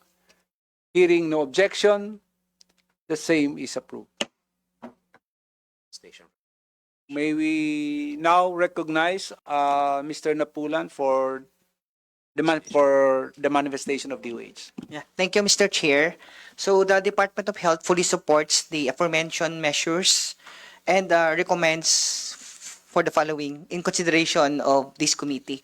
A National Specialty Center for Geriatric Care, to be known as the Philippine Geriatric Center, shall be established as a separate and distinct facility under the direct control and supervision of the DOH in line with the Republic Act number 11959 and applicable DOH facilities. This is to ensure po na we have available space pa po that we can expand further the Philippine Geriatric Center. To ensure continuity of services, the Dr. Eva Macapagal National Center for Geriatric Health shall be retained under the Jose R. Reyes Memorial Medical Center as a geriatric specialty center. A phased 5-year transition is recommended to gradually shift National Specialty Center functions from the Jose Reyes Memorial Medical Center to the newly established Philippine Geriatric Center. Any increase in the bed capacity or upgrading of services of the Philippine Geriatric Center as proposed must align with its hospital development plan and be subject to the DOH review and approval to ensure consistency with the national health priorities. The Philippine Geriatric Center shall be established as a DOH hospital, not as a GOCC or the government-owned and controlled corporation, to prioritize access for indigent elderly patients. Provisions suggesting GOCC incorporation or coordination with the Governance Commission for GOCC should be omitted.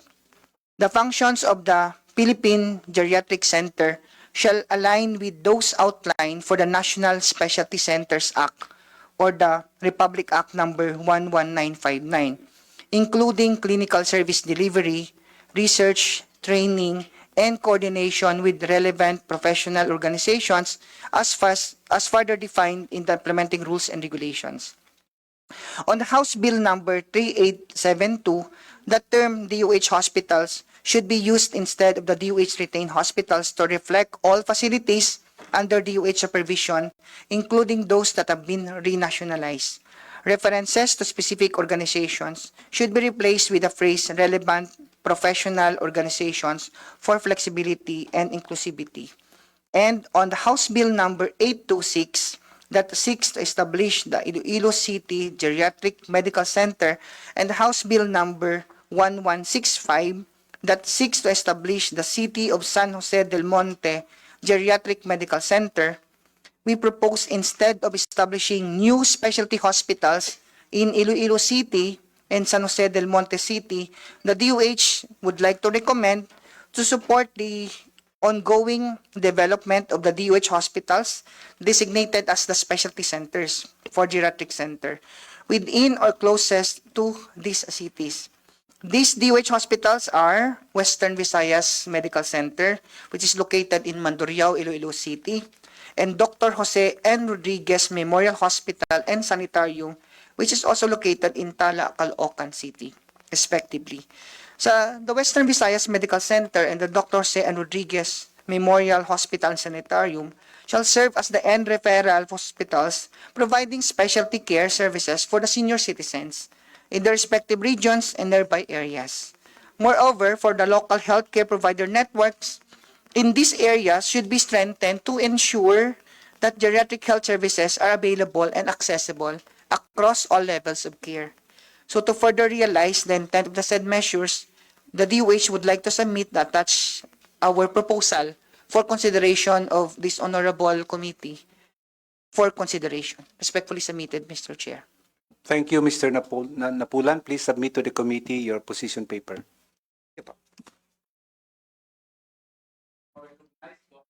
May we now recognize Dr. Wenceslao Liao Deres, Medical Center Chief 2 of the Jose Reyes Memorial Medical Center. Good morning. Good morning, Mr. Chair and members of the committee. Currently, Jose Reyes Memorial Medical Center as the caretaker of the National Center for Geriatric Health, we strongly support the proposal of the Department of Health as to establish a separate hospital for this under the Department of Health. Thank you so much, Mr. Chair. Thank you, Dr. Leoderes. We now recognize Dr. Shelley De La Vega of the University of the Philippines, Manila.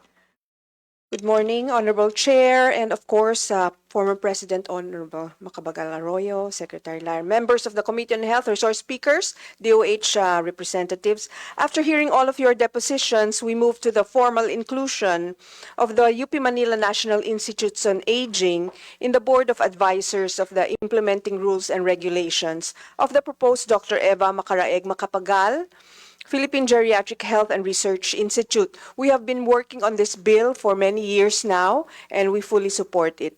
So we also further move for the consolidation of all related bills to the effect that we are now sponsoring the establishment of the Dr. Eva Macaraeg Macapagal Arroyo Philippine Geriatric Health and Research Institute.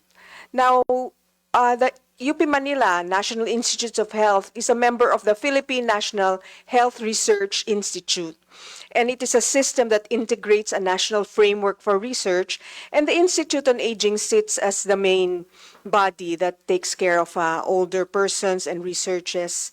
However, aside from just researches, we have been also involved in training, especially in the establishment of a training module for geriatric care for primary health care workers, which is now being rolled out by the Department of Health. So again, we agree and move for the formal inclusion of the UP Manila NIH Institute on Aging in what you have already explained earlier, hopefully as a member of the Board of Advisors and not just a coordinating unit. So thank you for your support for geriatric health and research, and a written statement will be forwarded to you soon. Thank you. Thank you very much, Dr. De La Vega. Next is Dr. Mary Jean Loreche of the National Commission on Senior Citizens. Thank you, Your Honor, sir. And good morning po sa lahat, including our Congresswoman Macapagal Arroyo. We, in the National Commission of Senior Citizens, actually laud all these bills, knowing that we are an aging population, and the National Commission of Senior Citizens being created by law and tasked to oversee all the needs for our senior citizens. We support that the creation of the Dr. Eva Macaraeg Macapagal Center for Geriatric Health and Research Institute. However, sir, may we also put down our thoughts that number one, due to the limitation in the infrastructure to the current center, we would like to propose that it be converted into an outpatient services that will provide a state-of-the-art service in the outpatient for our geriatric patients, but to currently set a different area and location where there will be a bigger area for this hospital. We also believe that, number one, the Department of Health, although we agree that the Department of Health should consider that all DOH retained hospitals should have geriatric wards and centers, but we also believe, the Commission believe, that this Dr. Eva Macaraeg Macapagal Center for Geriatric Health and Research Institute should be a stand-alone institution and not be under the Jose Reyes Memorial Medical Center.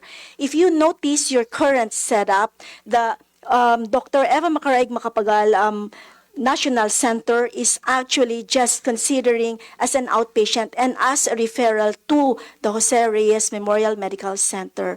And actually, they are not on their own. So it is considered as a department only. And with an aging population, a center of its own here at NCR to be considered as the referral, and the Apex Hospital for senior citizens should be considered. And lastly, the funding for this Dr. Eva Macaraeg Macapagal National Center for Geriatric Health and Research Institute should be separated and included as a line budget in the Department of Health.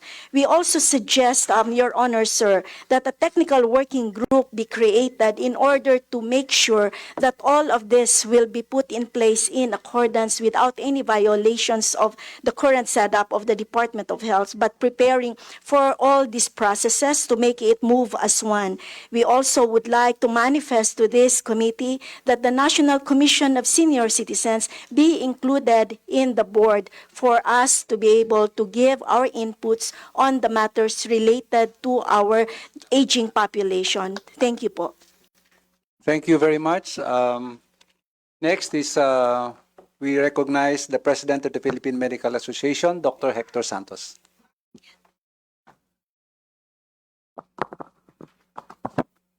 Thank you, Congressman Gato, and my greetings as well to the members of the Committee on Health, different congressmen of the committee.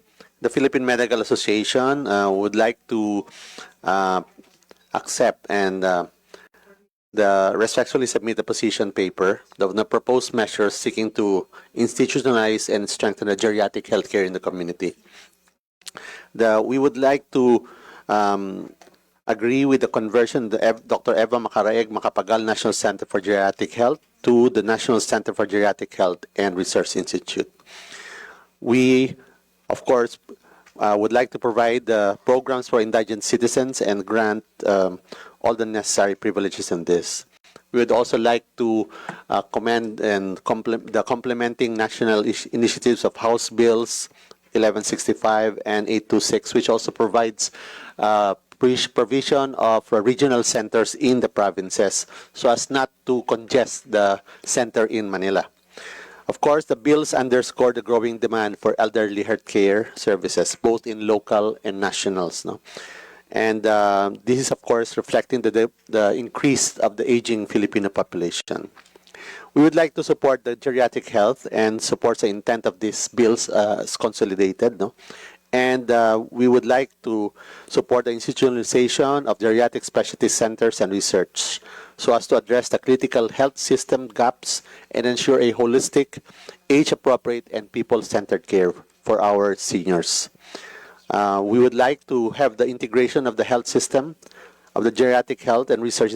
It must be integrated in the universal health care, RA 11223, to ensure accessibility, continuity of care, and equitable benefit coverage. And we agree with providing a separate hospital or specialty hospital for the geriatric care. For capacity building and human resources, we support the establishment of fellowship training programs in geriatric medicine and recommend the collaboration between the CHED, the PRC, DOH, and the Institute of Aging. And we, of course, the PMA has all the accredited specialty societies, and we could help in the development of a national curriculum for training. The multidisciplinary approach is important, and this would involve the physicians, nurses, rehab specialists, nutritionists, and social workers in this program. So the Philippine Medical Association would like to thank you and recommend the approval of these bills presented here on geriatric care. Thank you, Your Honor. Thank you very much, PMA President Santos. We now recognize Attorney Hazel Mendoza of the Commission on Higher Education. Good morning, Mr. Chair, and to the members, to the honorable members of the committee and the resource persons present po. We express our support to the aforementioned, to the subject bills as to promote the health and well-being of our senior citizens. But specifically, Mr. Chair, on Section 9, the coordination with and assistance from other government agencies. So while we strongly support the initiative to expand the coverage of upskilling, reskilling, and dipskilling for medical doctors and professionals serving in other allied health fields, we would like to recommend that a special language in the law be included, which would allow the CHED to support medical professionals who are not serving in universities and colleges, and to provide budgetary allocations to serve this purpose. So for Section 9, we would like to propose a provision to read as the Commission on Higher Education shall, in coordination with the DOH and DEMM NCG HRI, provide educational programs and scholarships to pursue excellence in the highest level of quality in the practice of the specialized field of geriatrics and other related fields, including postgraduate trainings and short-term courses for medical doctors and other allied medical health professionals in coordination with public or private training institutes such as NIH. For this purpose, CHED is given the authority to accommodate medical professionals in need of education assistance for short-term programs and training provided that the recipient of the CHED scholarship will render return service to a university or college upon completion of the short-term program or training. CHED with the DOH and the MMNCG HRI shall draft the guidelines for this purpose. And we will just submit our official position paper, Mr. Chair. Thank you po. Thank you, Attorney Mendoza. At this point, you'd like to recognize the presence of our Vice Chair, Honorable Girly Veloso of the Malasakit Bayanihan Party List. We now recognize Dr. Ellen Baita from PhilHealth. Good morning, Mr. Chair, and to the distinguished members of this committee. The Philippine Health Insurance Corporation lauds the intent of the bill in establishing a specialized hospital for geriatric care under the Department of Health, guaranteeing that the special needs of senior citizens will be met, further promoting the right to health and access to equitable and affordable health care goods and services. PhilHealth supports and poses no objection to the institutionalization of Dr. Eva Macaraeg Macapagal National Center for Geriatric Health and Research Institute as a teaching, research, and training institute for geriatric care and Apex Hospital and referral facility for senior citizens. Its existence will assure our senior citizens that their unique needs are met, further improving their quality of life. Further, PhilHealth accredits healthcare providers to guarantee that every Filipino has access to affordable and quality healthcare goods and services, ensuring financial risk protection. For the provision of the special benefits or Z benefits, healthcare facilities need to be accredited and contracted to provide these special Z benefit packages, ensuring that these facilities can provide the identified minimum standards of care and specific rules for providers such as co-payment. Once the DEMM NCG HRI is established and issued a separate DOH license and complies with PhilHealth accreditation requirements, it can avail of, first, reimbursement from PhilHealth for benefits, and second, apply as a contracted facility for Z benefit packages. Consistent with the nationwide push towards UHC, PhilHealth strongly encourages healthcare providers to participate in the primary care programs of PhilHealth. We recommend that concerns on service coverage and accreditation requirements be discussed as part of the regular policy development process of the corporation. Respectfully submitted, Mr. Chair. Thank you, Dr. Baita. Please submit to this committee your position paper. And last but not the least, on Attorney Tricia Baraan of the Department of Budget and Management. Good morning, Mr. Chair and honorable members of this committee and to my fellow public servants. On this bill po, we defer to the DOF on the implication of the tax exemptions po. And on the proposed use of income, the same is consistent with the special provision number 1 of the DOH under the JA, authorizing the use of income to augment MOE and capital outlay requirements po. Thank you. Thank you, Mr. Chair. Thank you, Attorney Baraan. Before we proceed to the, I'd like to ask just one. May I know, maybe Dr. De La Vega could answer this. May I know how many geriatricians do we have in the Philippines, and how many accredited training centers for geriatrics are there in the Philippines, and how many are produced every year? Thank you, sir. I was the founding president of the Philippine College of Geriatric Medicine, and we now have more than 155 board-certified geriatricians all over the country. However, mostly in the NCR. Now, what we are trying to do is to establish more geriatric fellowship programs, and we have at least 10 all over the Philippines. However, what we need is support from local government units to send doctors who would like to specialize in geriatric medicine to these specialty centers. But more than that, we believe that even non-geriatricians can be trained the basic principles of care for older people. That's why we are rolling out several educational programs to train general practitioners, cardiologists, etc., on how to take care of older people. So of the, how many? 10 training Yes, centers? sir. Around 10? Yes. Are these distributed equitably, Luzon, Visayas, and Mindanao? Not yet, sir. Again, most are in the NCR, but we already have training centers as far as La Union and Cebu and Davao.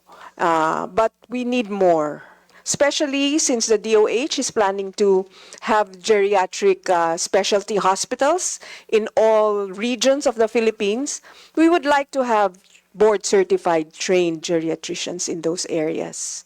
But more than that, having heard from CHED, we have always had a CHED memorandum order agreement at the time of many years ago that all medical schools and nursing schools should have geriatrics and gerontology in their basic curriculum. But the implementation is not yet fully realized. So we need to have more of that. So I'd like to talk to CHED more about that. Thank you sir. very much for the information, Dr. De La Vega. I hope that this geriatric center that we will be establishing will somehow address the dearth of a geriatric specialist in the Philippines. We only have 155 to answer for around how many million senior citizens? Almost 12 million, sir. But this Yes. coming October, we have our oath-taking of 8 more new geriatricians. So we have average of 8 per year. Hopefully more than that in the next few years. Thank you, po. Thank you very much, Dr. De La Vega. Mr. Chair. Honorable Veloso. Mr. Chair, this representation respectfully manifests that today I'm formally filing an act establishing the Philippine Geriatric Center as a tertiary specialty hospital under the Department of Health. In addition to supporting the intent of the measures already before this committee, may I respectfully underscore that this proposal carries distinct provisions designed to further strengthen the framework for geriatric care. This include establishing the center as a full tertiary specialty hospital with a 300-bed capacity, ensuring scale and standards comparable to other national referral hospitals, providing for comprehensive geriatric assessment and specialized clinical services such as memory and cognitive care, frailty management, fall prevention, and palliative support, embedding continuity of care through home-based follow-up, caregiver education, and clear referral pathways with LGUs and community facilities, mandating quality and safety programs like delirium prevention, deep prescribing and infection stewardship as integral to the institution, and requiring preparedness measures for elder abuse prevention, disaster resilience, and public health emergencies. These provisions are offered in the spirit of complementing the pending measures so that whatever course the committee may take, whether by consolidation or other legislative action, the final outcome will be one that is operationally strong, future-ready, and firmly centered on the dignity and safety of our senior citizens. In this light, I respectfully request that my bill be duly considered in the committee's further deliberations, whether at the full committee, in a subcommittee, or in the event of consolidation, so that its strengthening features may be taken into account. Thank you, Mr. Chair. Thank you, Honorable Veloso. We will do so. Your bill. Yes, Honorable Gonzales for her manifestation.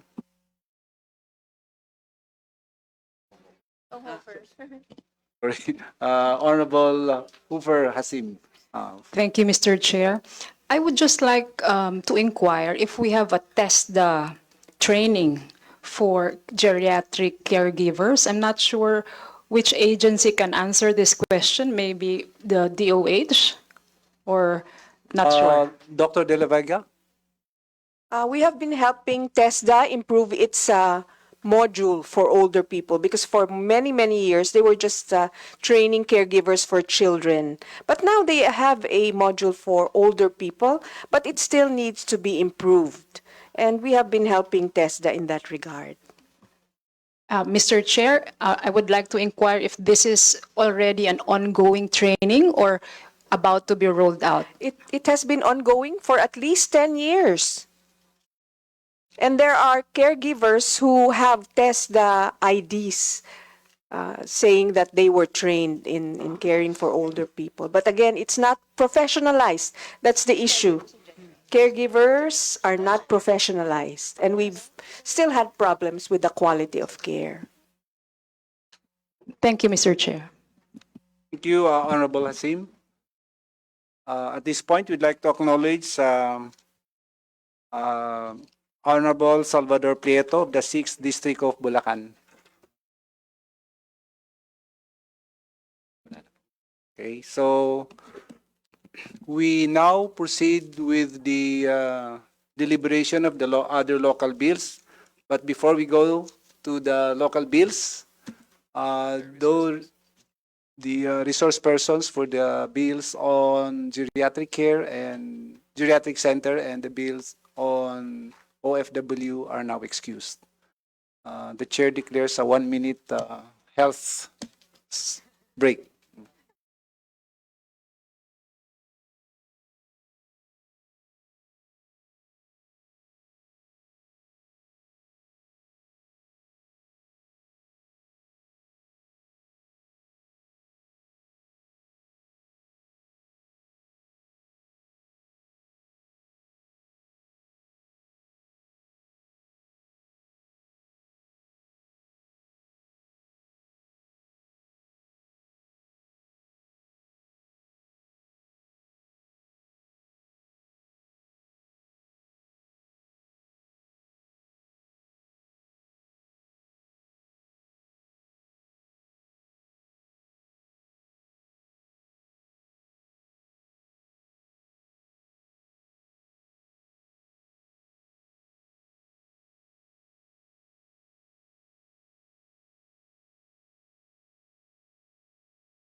Meeting resumes.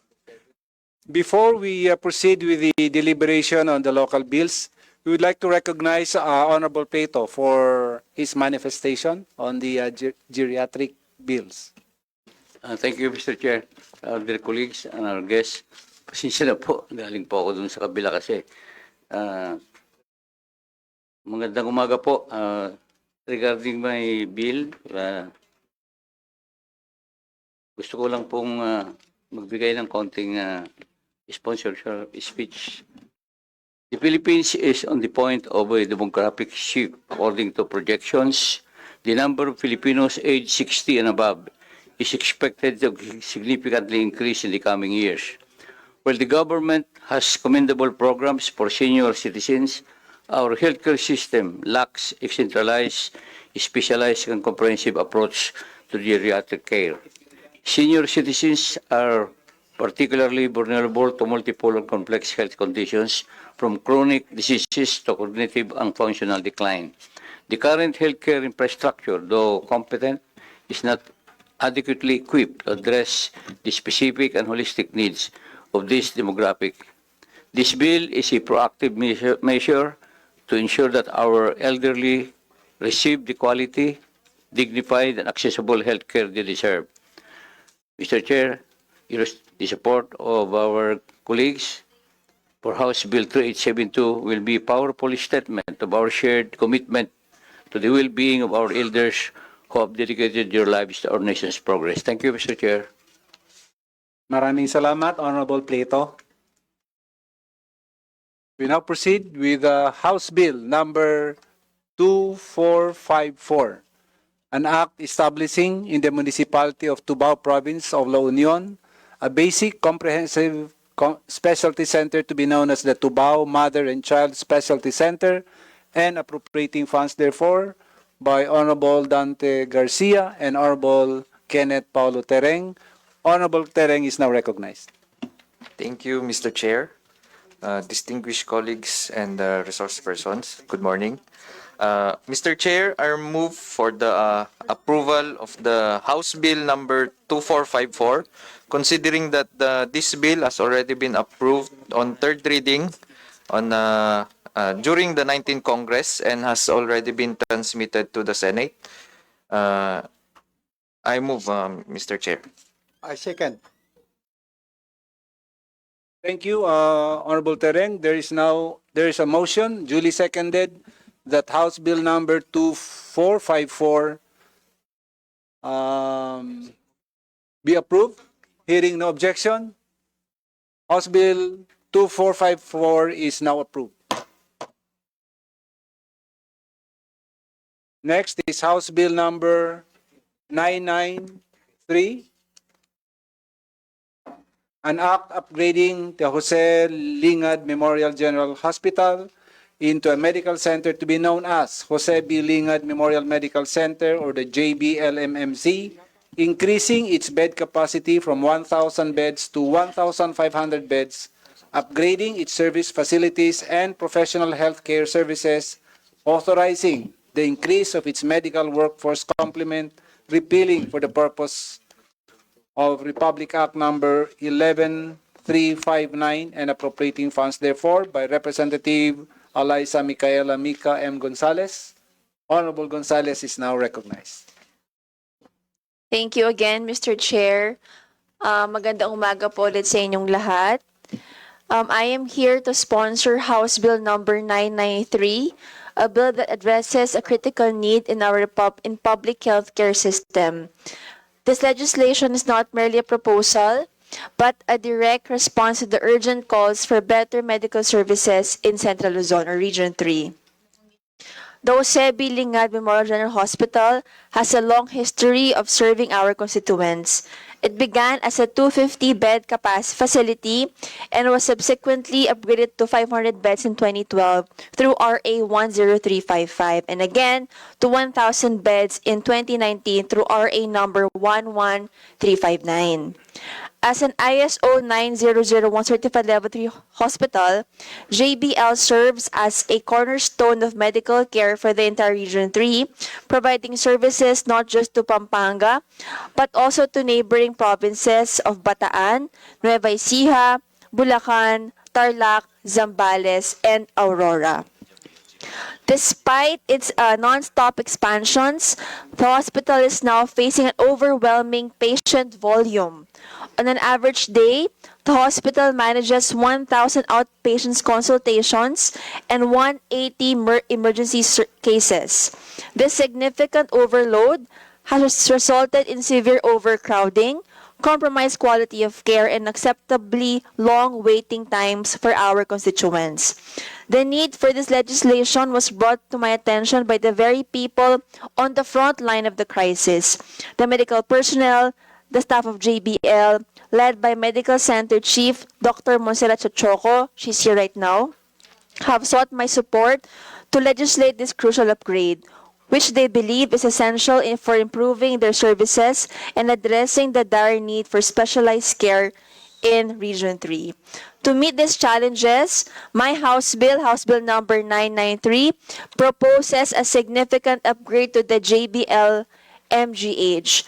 It seeks to increase the hospital beds capacity from 1,000 beds to 1,500 beds and convert it into Jose B. Lingad Memorial Medical Center. This conversion will not only enhance its service capabilities but also pave the way for future growth, reducing the public's reliance on specialty centers in Metro Manila, and bringing essential specialized medical services closer to the communities we serve. Mr. Chairman, the health and well-being of the people of Central Luzon are at stake. I respectfully seek the committee's full support for the approval of this vital legislation. Dakal pong salamat, Maya Payabak po. Mr. Chair. Thank you, Honorable Gonzales. Mr. Chair. Yes, Honorable Pancho. Just a manifestation po, Mr. Chair. Mr. Chair, I highly recommend the approval of House Bill 993. That is to increase the bed capacity of Jose B. Lingad Memorial Medical Center from 1,000 to 1,500 beds to accommodate the increasing number of indigent patients not only in the province of Pampanga but in the province of Bulacan. Napakalaking tulong po sa aming mga Bulakenyo na nadadala po namin ang aming po mga pasyente sa JBL.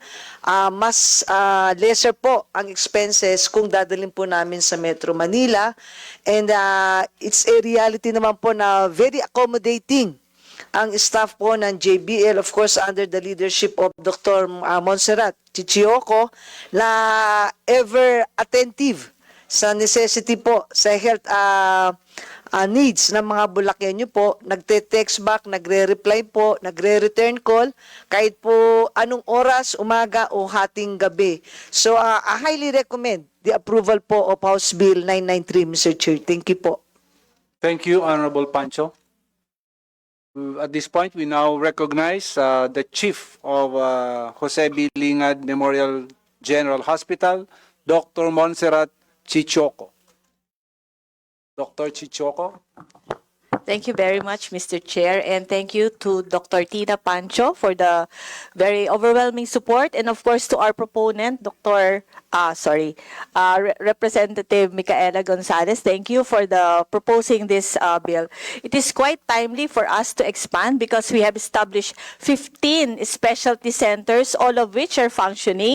We have established 3 of this, and included in these centers is the geriatric center. We also have our orthopedic, and we have our trauma center recently inaugurated by no other than Honorable Mica Gonzalez. As we can see, the demand for our services, we are actually catering not only to the province of Pampanga but also to the nearby provinces and even beyond Central Luzon.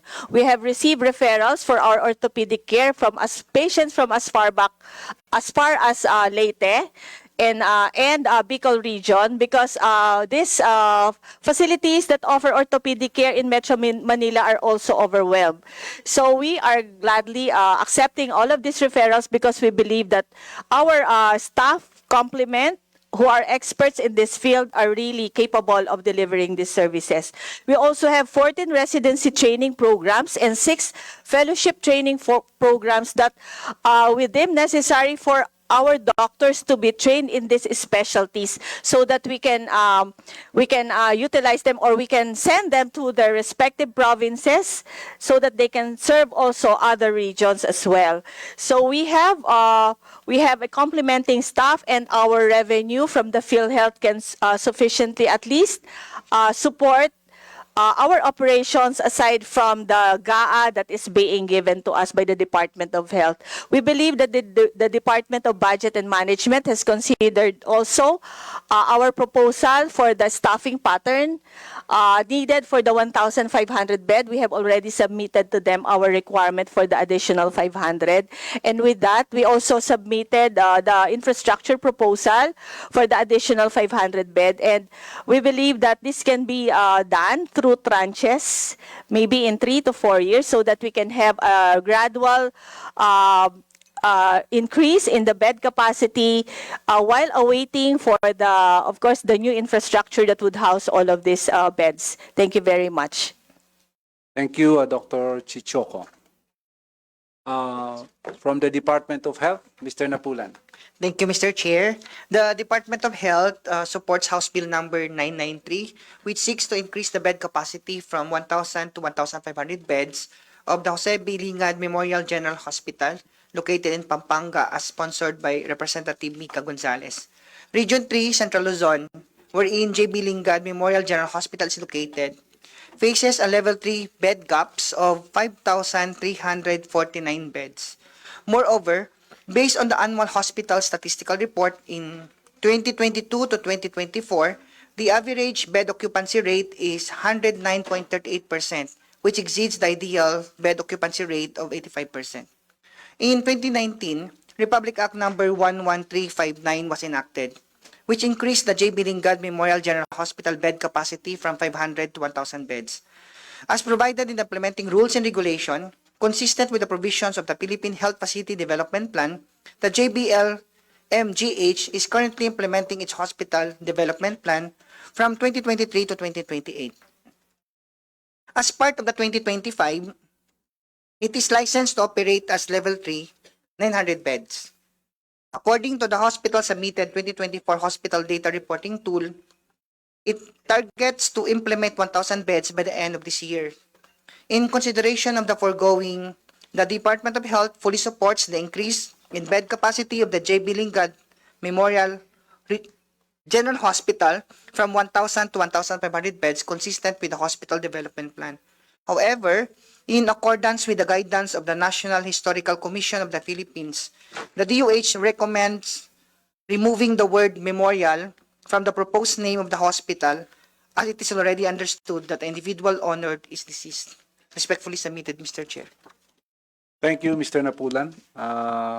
Honorable Gonzalez. Yes, you accept the suggestion, Mr. Chair. So mawawala na yung memorial. Okay. May I ask, if you increase the bed capacity from 1,000 to 1,500, how much would that translate into additional budget?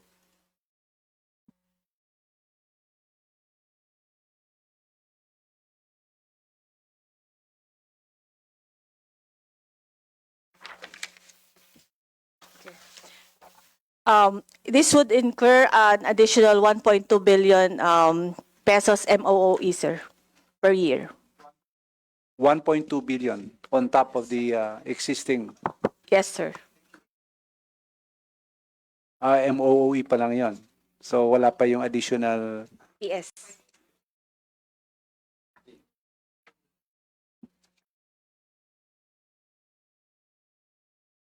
Dr. Napulan? Thank you, Mr. Chair. Yeah, the amount mentioned by Dr. Choco is more of the MOE. So we will incorporate the personal services. Currently, the hospital is not fully assume the 1,000 beds for their PS. So approximately, it requires around 3 billion for the entire PS. Then additional, more or less, that's around, siguro about mga 5B for the infrastructure. So the current budget is how much? For our MOOE and the PS Personnel. requirement for 2025, we have 2.6 7 million pesos combined po. This 2025 po. 2.7 billion. Billion, sir. Billion, sorry. I stand Billion. corrected. So if you increase it to 1,500, that's additional 5 billion. So around 7 to 8. Okay. Yeah, the infrastructure we have already computed for the required 500 bed, and it would amount to around 600 million, sir. And for the equipment, around 600 million also. Okay. Thank you.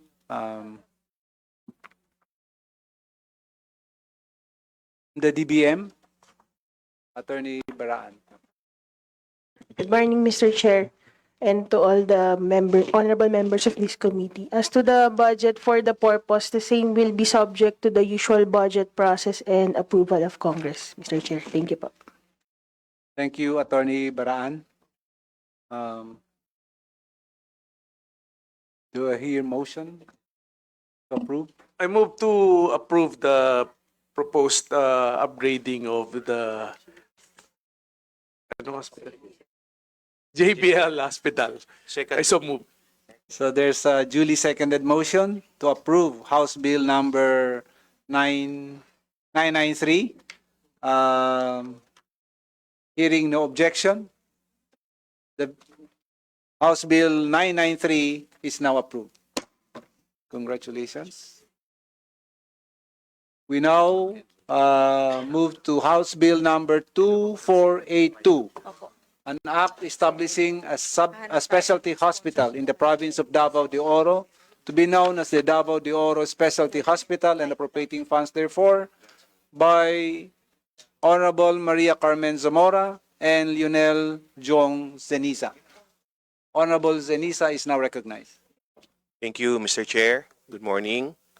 Honorable Chairperson Gato, Vice Chair, and distinguished members of this committee, let us keep moving forward in service of our people's health and well-being. As a principal author of these measures, together with Honorable Maria Carmen S. Zamora of the 1st District of Davao de Oro, I rise to sponsor House Bill number 2482 entitled An Act Establishing a Specialty Hospital in the Province of Davao de Oro to be known as the Davao de Oro Specialty Hospital and appropriating funds therefore. This measure is more than just a bricks and mortar. It is about bringing quality, specialized healthcare within reach of our people, because no family should lose a loved one simply because help was too far away. The rationale and objectives of this measure is that this measure traces back its roots from no less than our fundamental law itself. Section 15, Article 2 of the 1987 Constitution mandates that the state to protect and promote the right to health of the people and instill health consciousness among them. Section 11, Article 13 goes even farther. It directs the state to prioritize the needs of the underprivileged, the sick, the elderly, children, and women as part of the comprehensive approach to health program. President Ferdinand R. Marcos Jr., in his first State of the Nation address, echoed this call by urging establishment of a specialty hospital outside Metro Manila, hospitals that can bring modern healthcare closer to the people.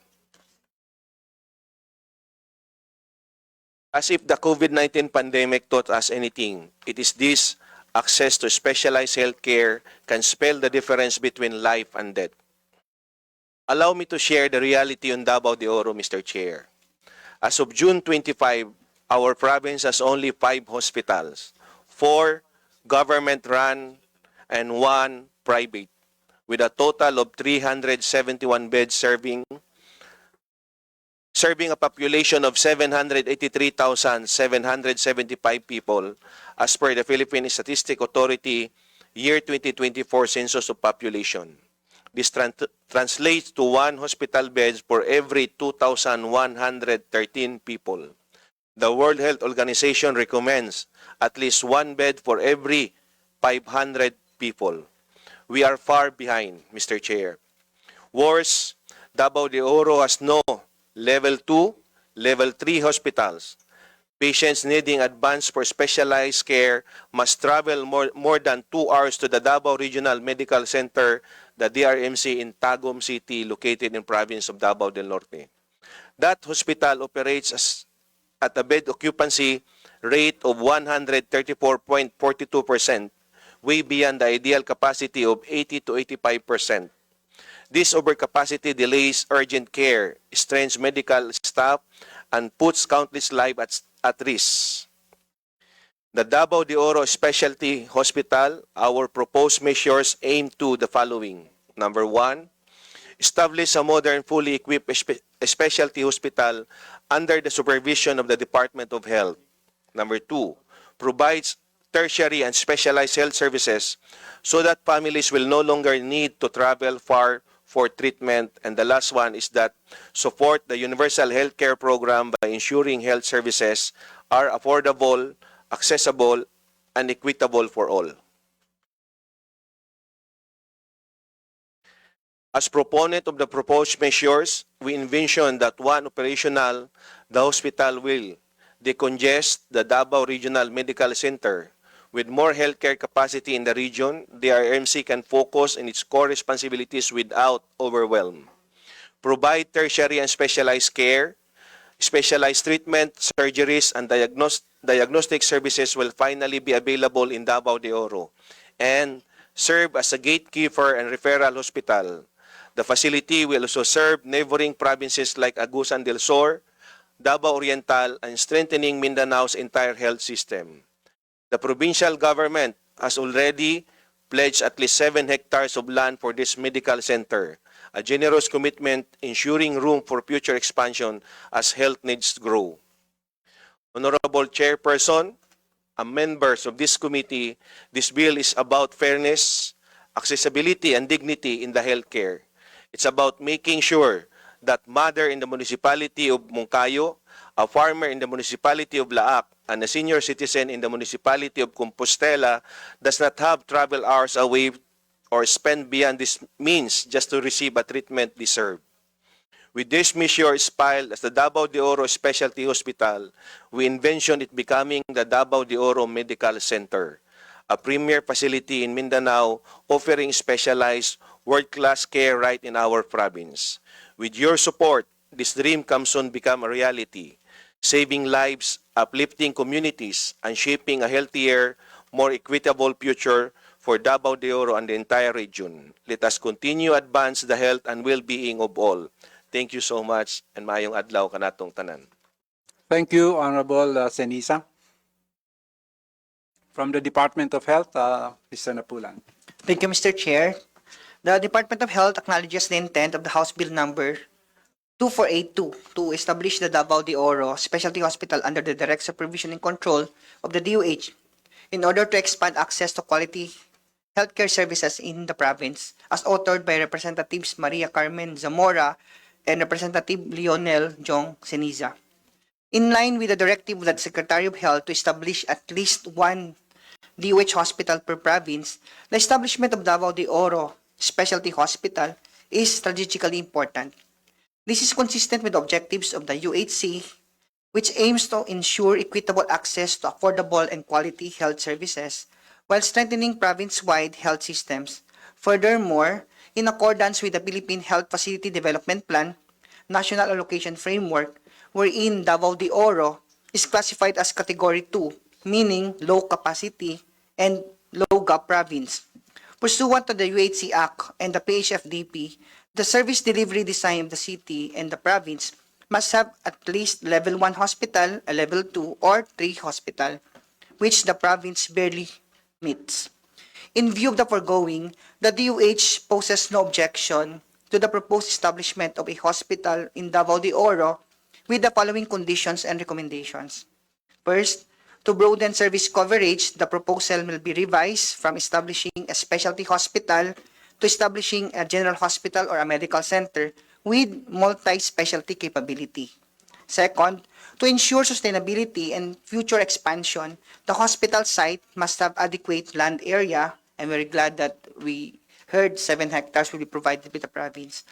Basic utilities, ICT infrastructure, and transport access. And last, to address immediate gaps, the upgrading and expansion of existing hospitals in the province, which I believe all are level 1, must likewise to pursue to meet the growing demand for the healthcare services.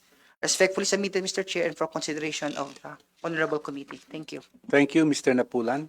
From the DBM, Attorney Baraan. Good morning, Mr. Chair. We defer to the DOF, to the DOH on their evaluation on the propriety of the proposal. And nonetheless, the funding should be subject to the usual budget process. Thank you po. Thank you, Attorney Baraan.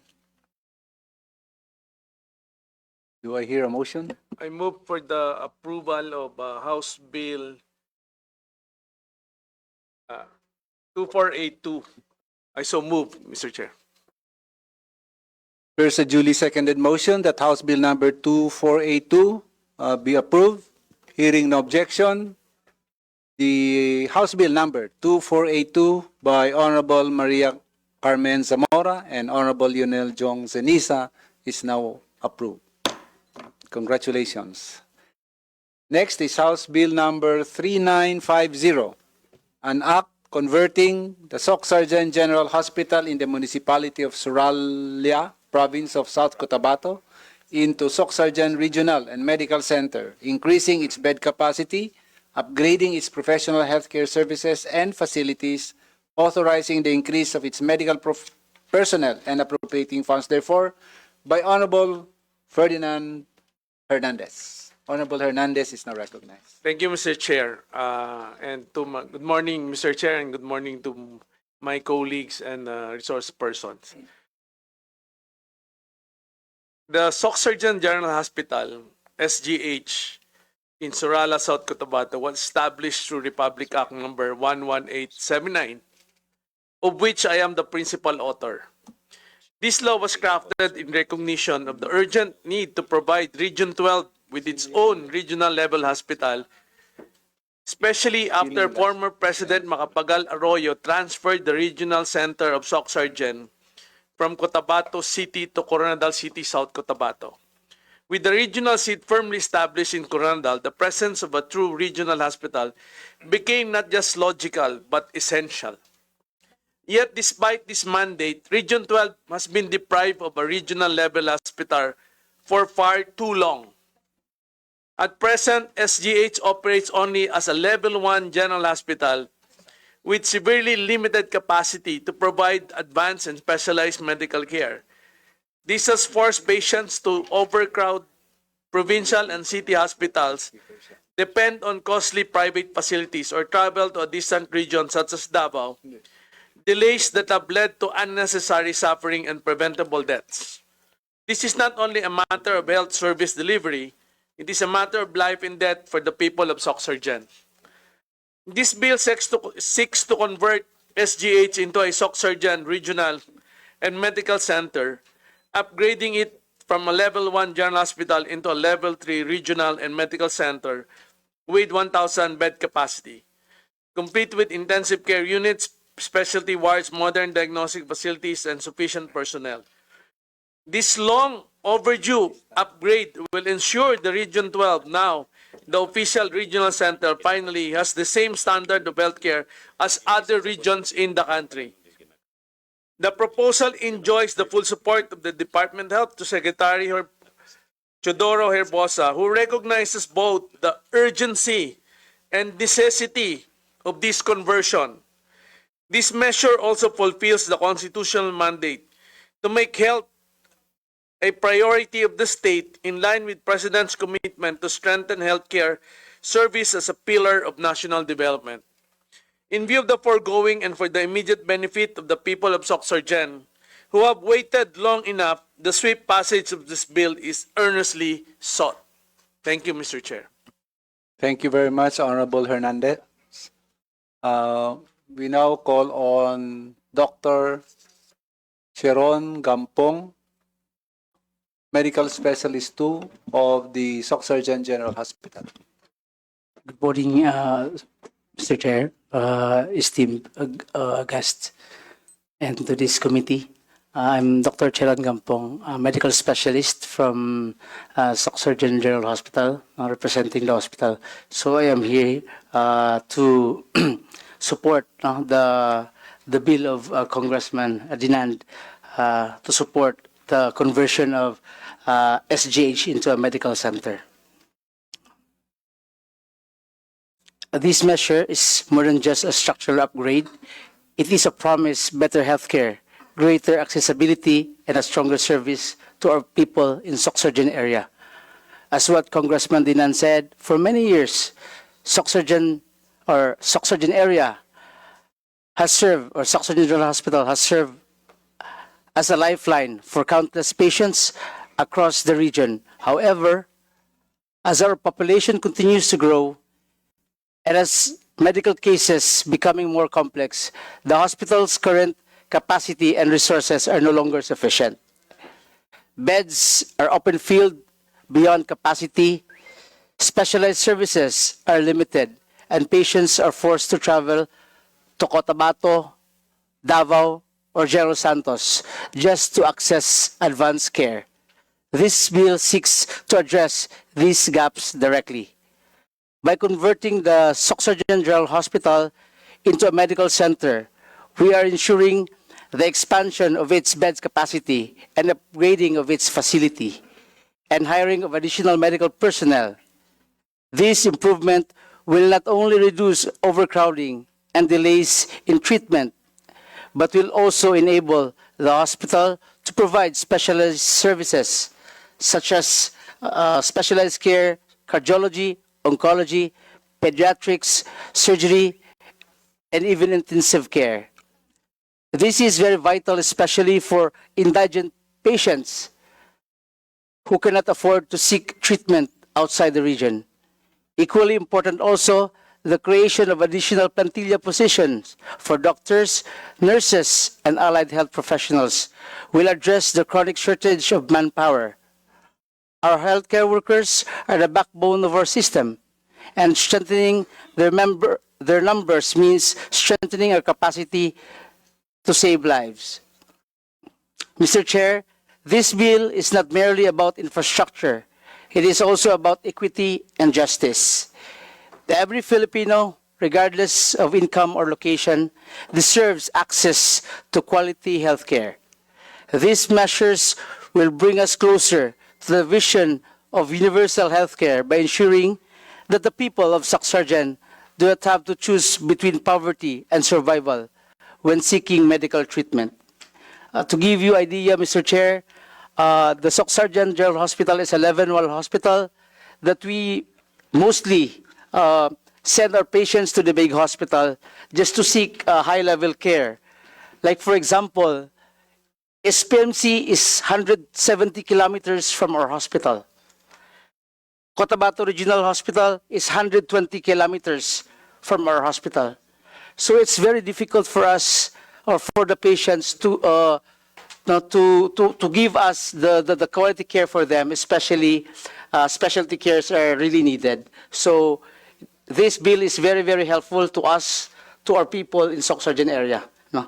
So as of now, Soc Surgeon General Hospital is situated in a 5-hectare location, and with the bill, we can upgrade up to 1,000 because currently we have a recently a building that was established 2 years ago that we can accommodate like around 400 capacity. So by expanding it to a lot of more beds can give a lot of services to these people. So with that, Mr. Chair, thank you very much for this chance. Thank you.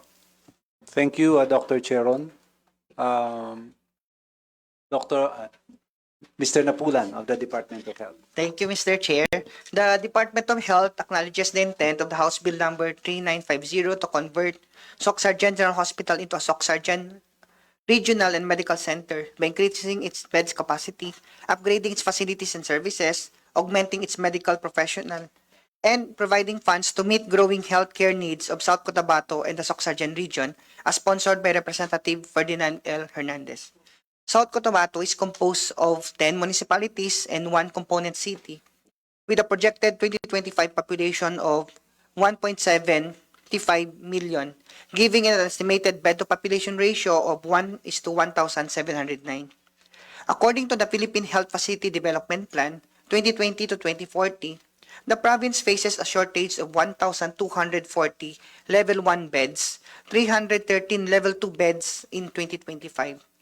At present, there are 14 licensed hospitals in the province of South Cotabato, 10 privately operated, 8 level 1 and 2 level 2, 3 managed by the local government, 2 level 1 and 1 level 2, and 1 DOH retained level 1 hospital, the Socsargen General Hospital. With this mix of facilities, South Cotabato meets the minimum requirement of the healthcare provider network, which mandates that a province should have at least 1 level 1 hospital and 1 level 2 or 3 hospital. SGH is a DOH retained hospital with a level 1 bed capability with an authorized bed capacity of 75 beds. It is located in the Upper Valley area of South Cotabato, about an hour from Coronadal City, the designated center of the Socsargen region, that primarily serves indigent and financially disadvantaged patients from South Cotabato and nearby provinces of Sultan Kudarat and Sarangani.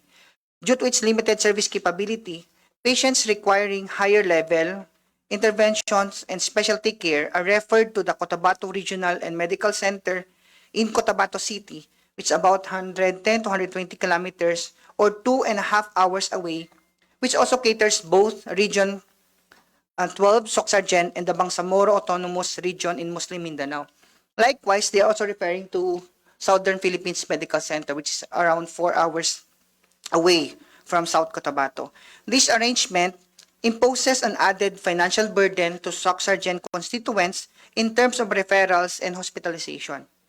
Based on the annual hospital statistical report in 2023 to 2024, the average bed occupancy rate of the SGH is beyond the ideal bed occupancy rate of 85% or approximately 116%. In terms of the emergency room visits, an increase of 23.21% was noted from 16,582 ER visits in 2023 to 20,431 visits in 2024. Regarding the OPD visits, an increase of 62.61%.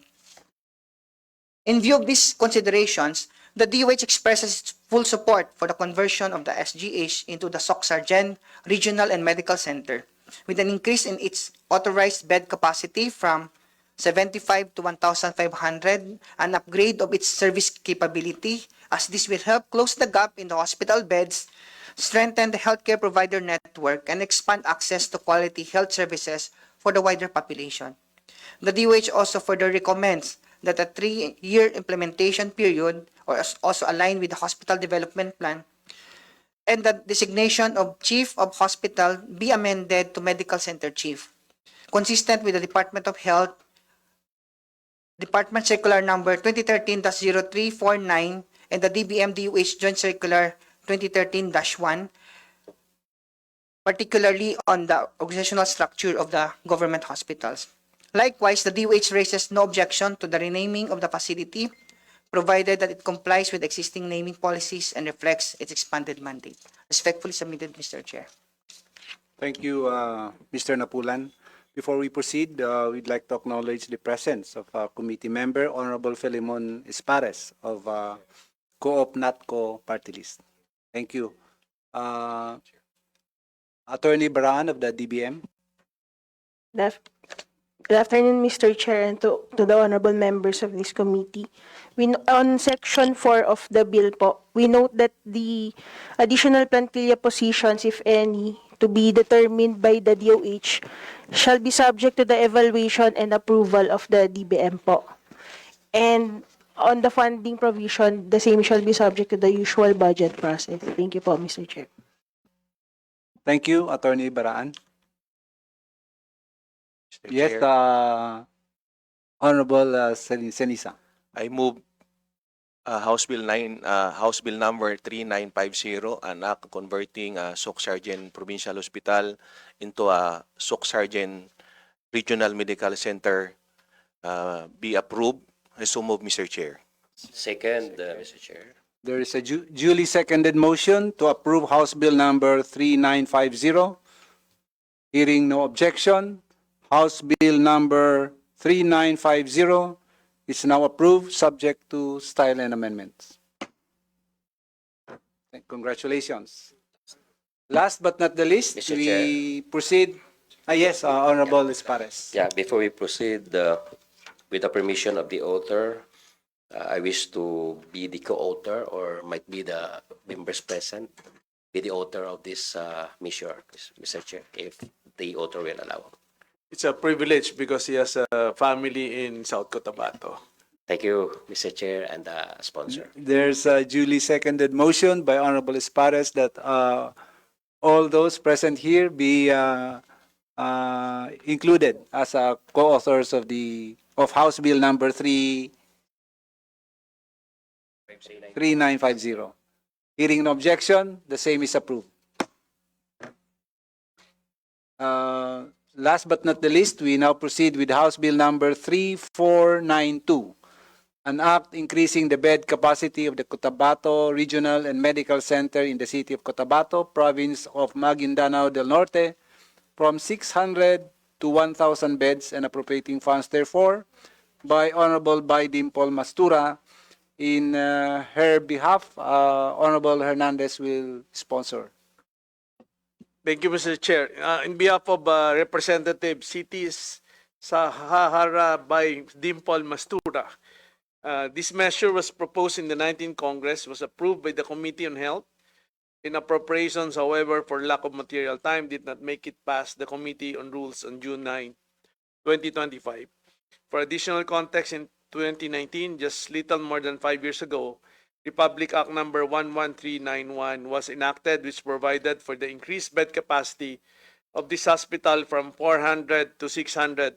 And since then, the need for more beds has increasingly grown twice, given the Cotabato Regional Medical Center serves both the mainland Bangsamoro region and Central Mindanao. We reiterate the need to increase the present bed capacity of the CRMC from 600 beds to 1,000 because the existing capacity is not enough as per record and experience, so effectively cater to the number of patients confined at the medical facility at any given time. This measure, when approved and enacted, will greatly contribute to the attainment of our goals as we pursue the protection and promotion of the right to health of the people in general and our constituents in the province of Maguindanao del Norte, with Cotabato City and the adjacent communities in the Bangsamoro Autonomous Region in Muslim Mindanao. In view of the foregoing, the passage of this bill is earnestly sought. Thank you, Mr. Chair. Thank you, Honorable Hernandez. We now call on the Medical Center Chief of the hospital, Dr. Ismael Dimaren. Dr. Dimaren is now recognized. Thank you, Mr. Chair. Assalamualaikum. Good afternoon. Cotabato Regional and Medical Center is a teaching and training hospital located in a 10-hectare property, and it's 600 bed capacity now and operating as a 775 bed capacity, and it serves the Bangsamoro Autonomous Region and Muslim Mindanao as well as the Socsargen region. It is the only tertiary and apex referral center of Bangsamoro Autonomous Region and the Socsargen region. So we serve two regions, and as well as we are the base hospital of the two medical school, the University of Southern Mindanao College of Medicine and the USM Jensan College of Medicine. And we are catering more than 10 million population of the BARM and the Socsargen region. And based on demand and projection by the Philippine Health Facility Development Plan 2020 to 2024, the gap for level 3 hospital in the region is 2,150 beds in 2025.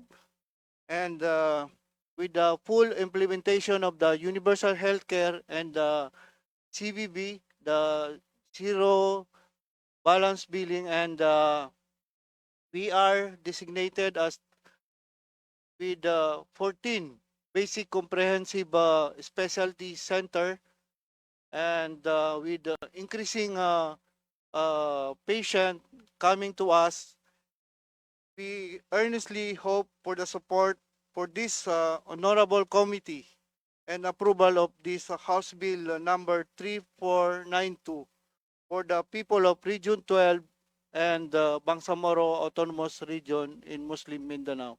Thank you and mabuhay. Thank you, Dr. Dimaren. Mr. Napul, before you proceed, I would like to acknowledge the presence of Honorable Charis Ann Hernandez of the Lone District, the city of Calamba. Thank you. Vice Chair of this committee. Mr. Napulan of the Department of Health. Thank you, Mr. Chair. So the Department of Health acknowledges the intent of House Bill number 3492 to increase the authorized bed capacity of the Cotabato Regional and Medical Center and to ensure the delivery of accessible, high quality, and comprehensive health services in accordance with the Hospital Development Plan as authored by Representative Mastura. Maguindanao del Norte is composed of 12 municipalities and one independent city, Cotabato City.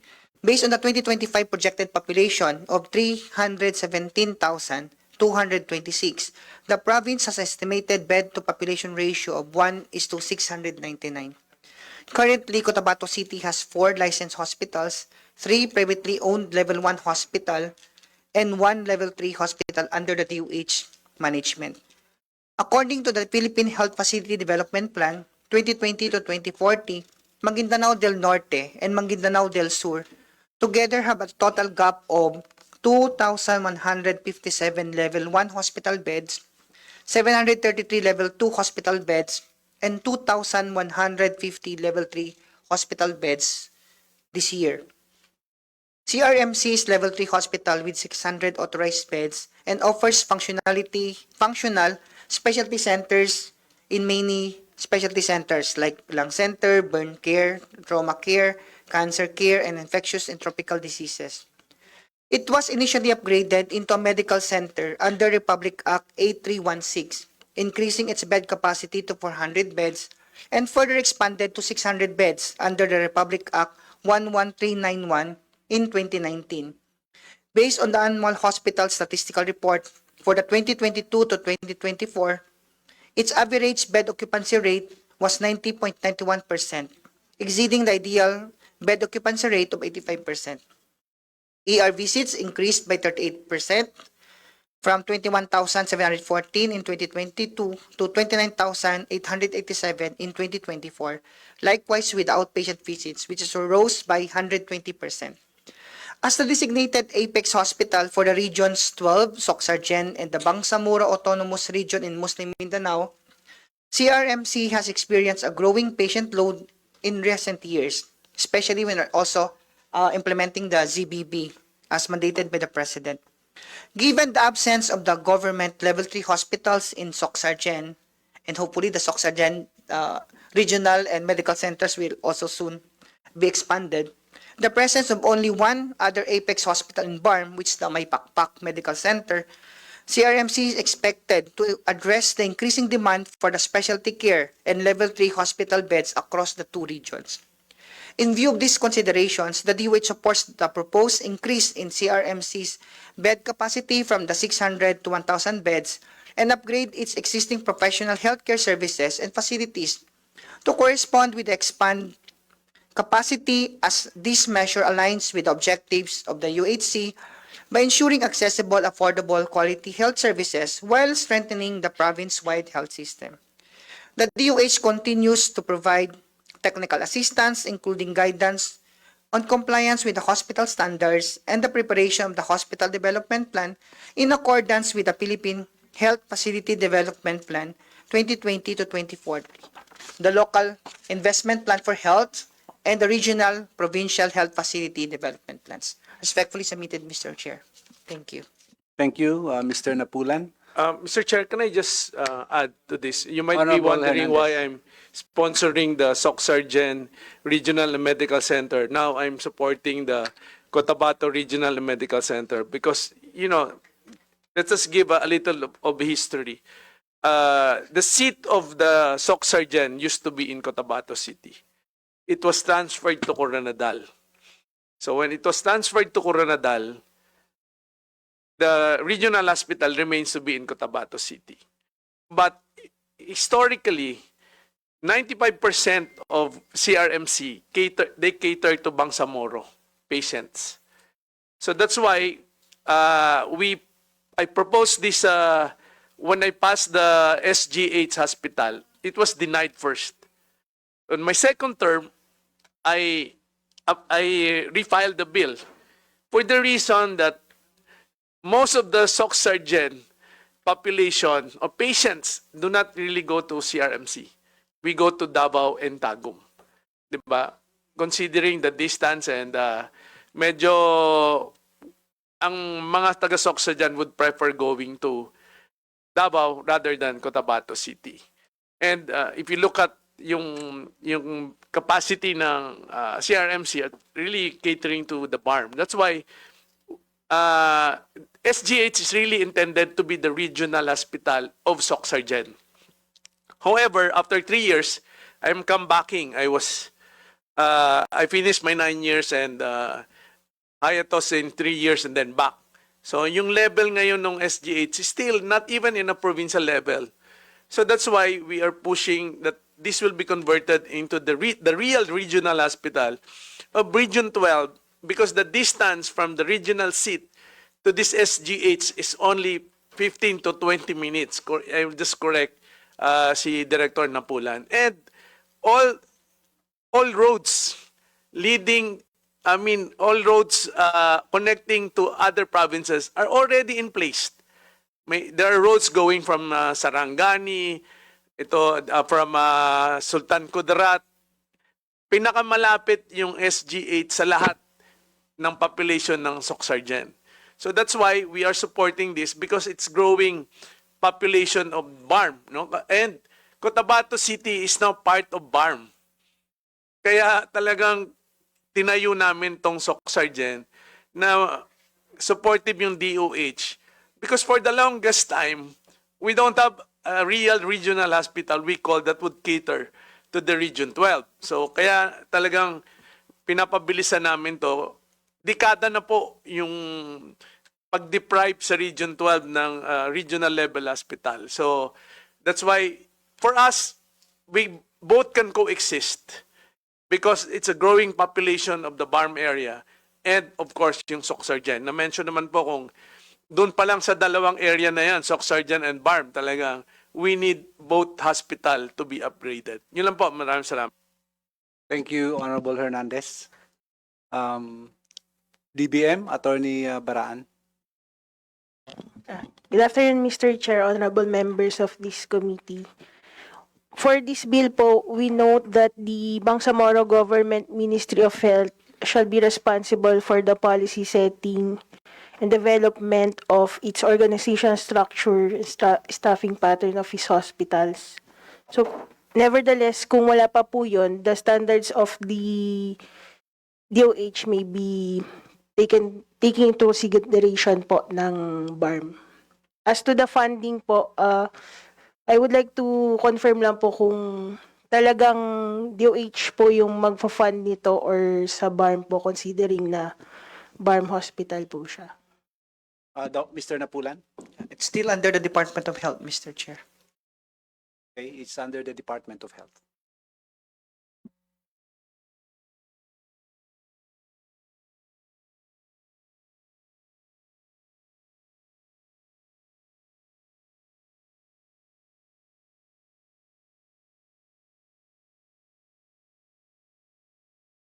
Mr. Chair, Yes, Honorable Tereng. I move for the approval of House Bill number 3492. 3492. Mr. Chair. Okay, I second to that, Mr. Chair.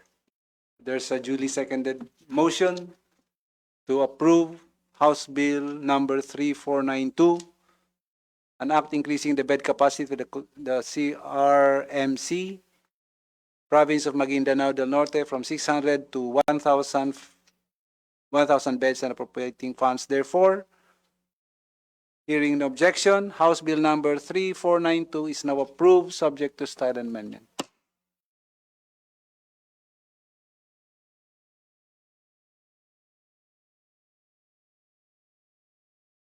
Do I now hear our favorite motion? Mr. Chair, I move to adjourn the committee hearing. Second. So there's a duly seconded motion to adjourn. Hearing no objection, the second regular meeting of the Committee on Health is now terminated. It's now adjourned.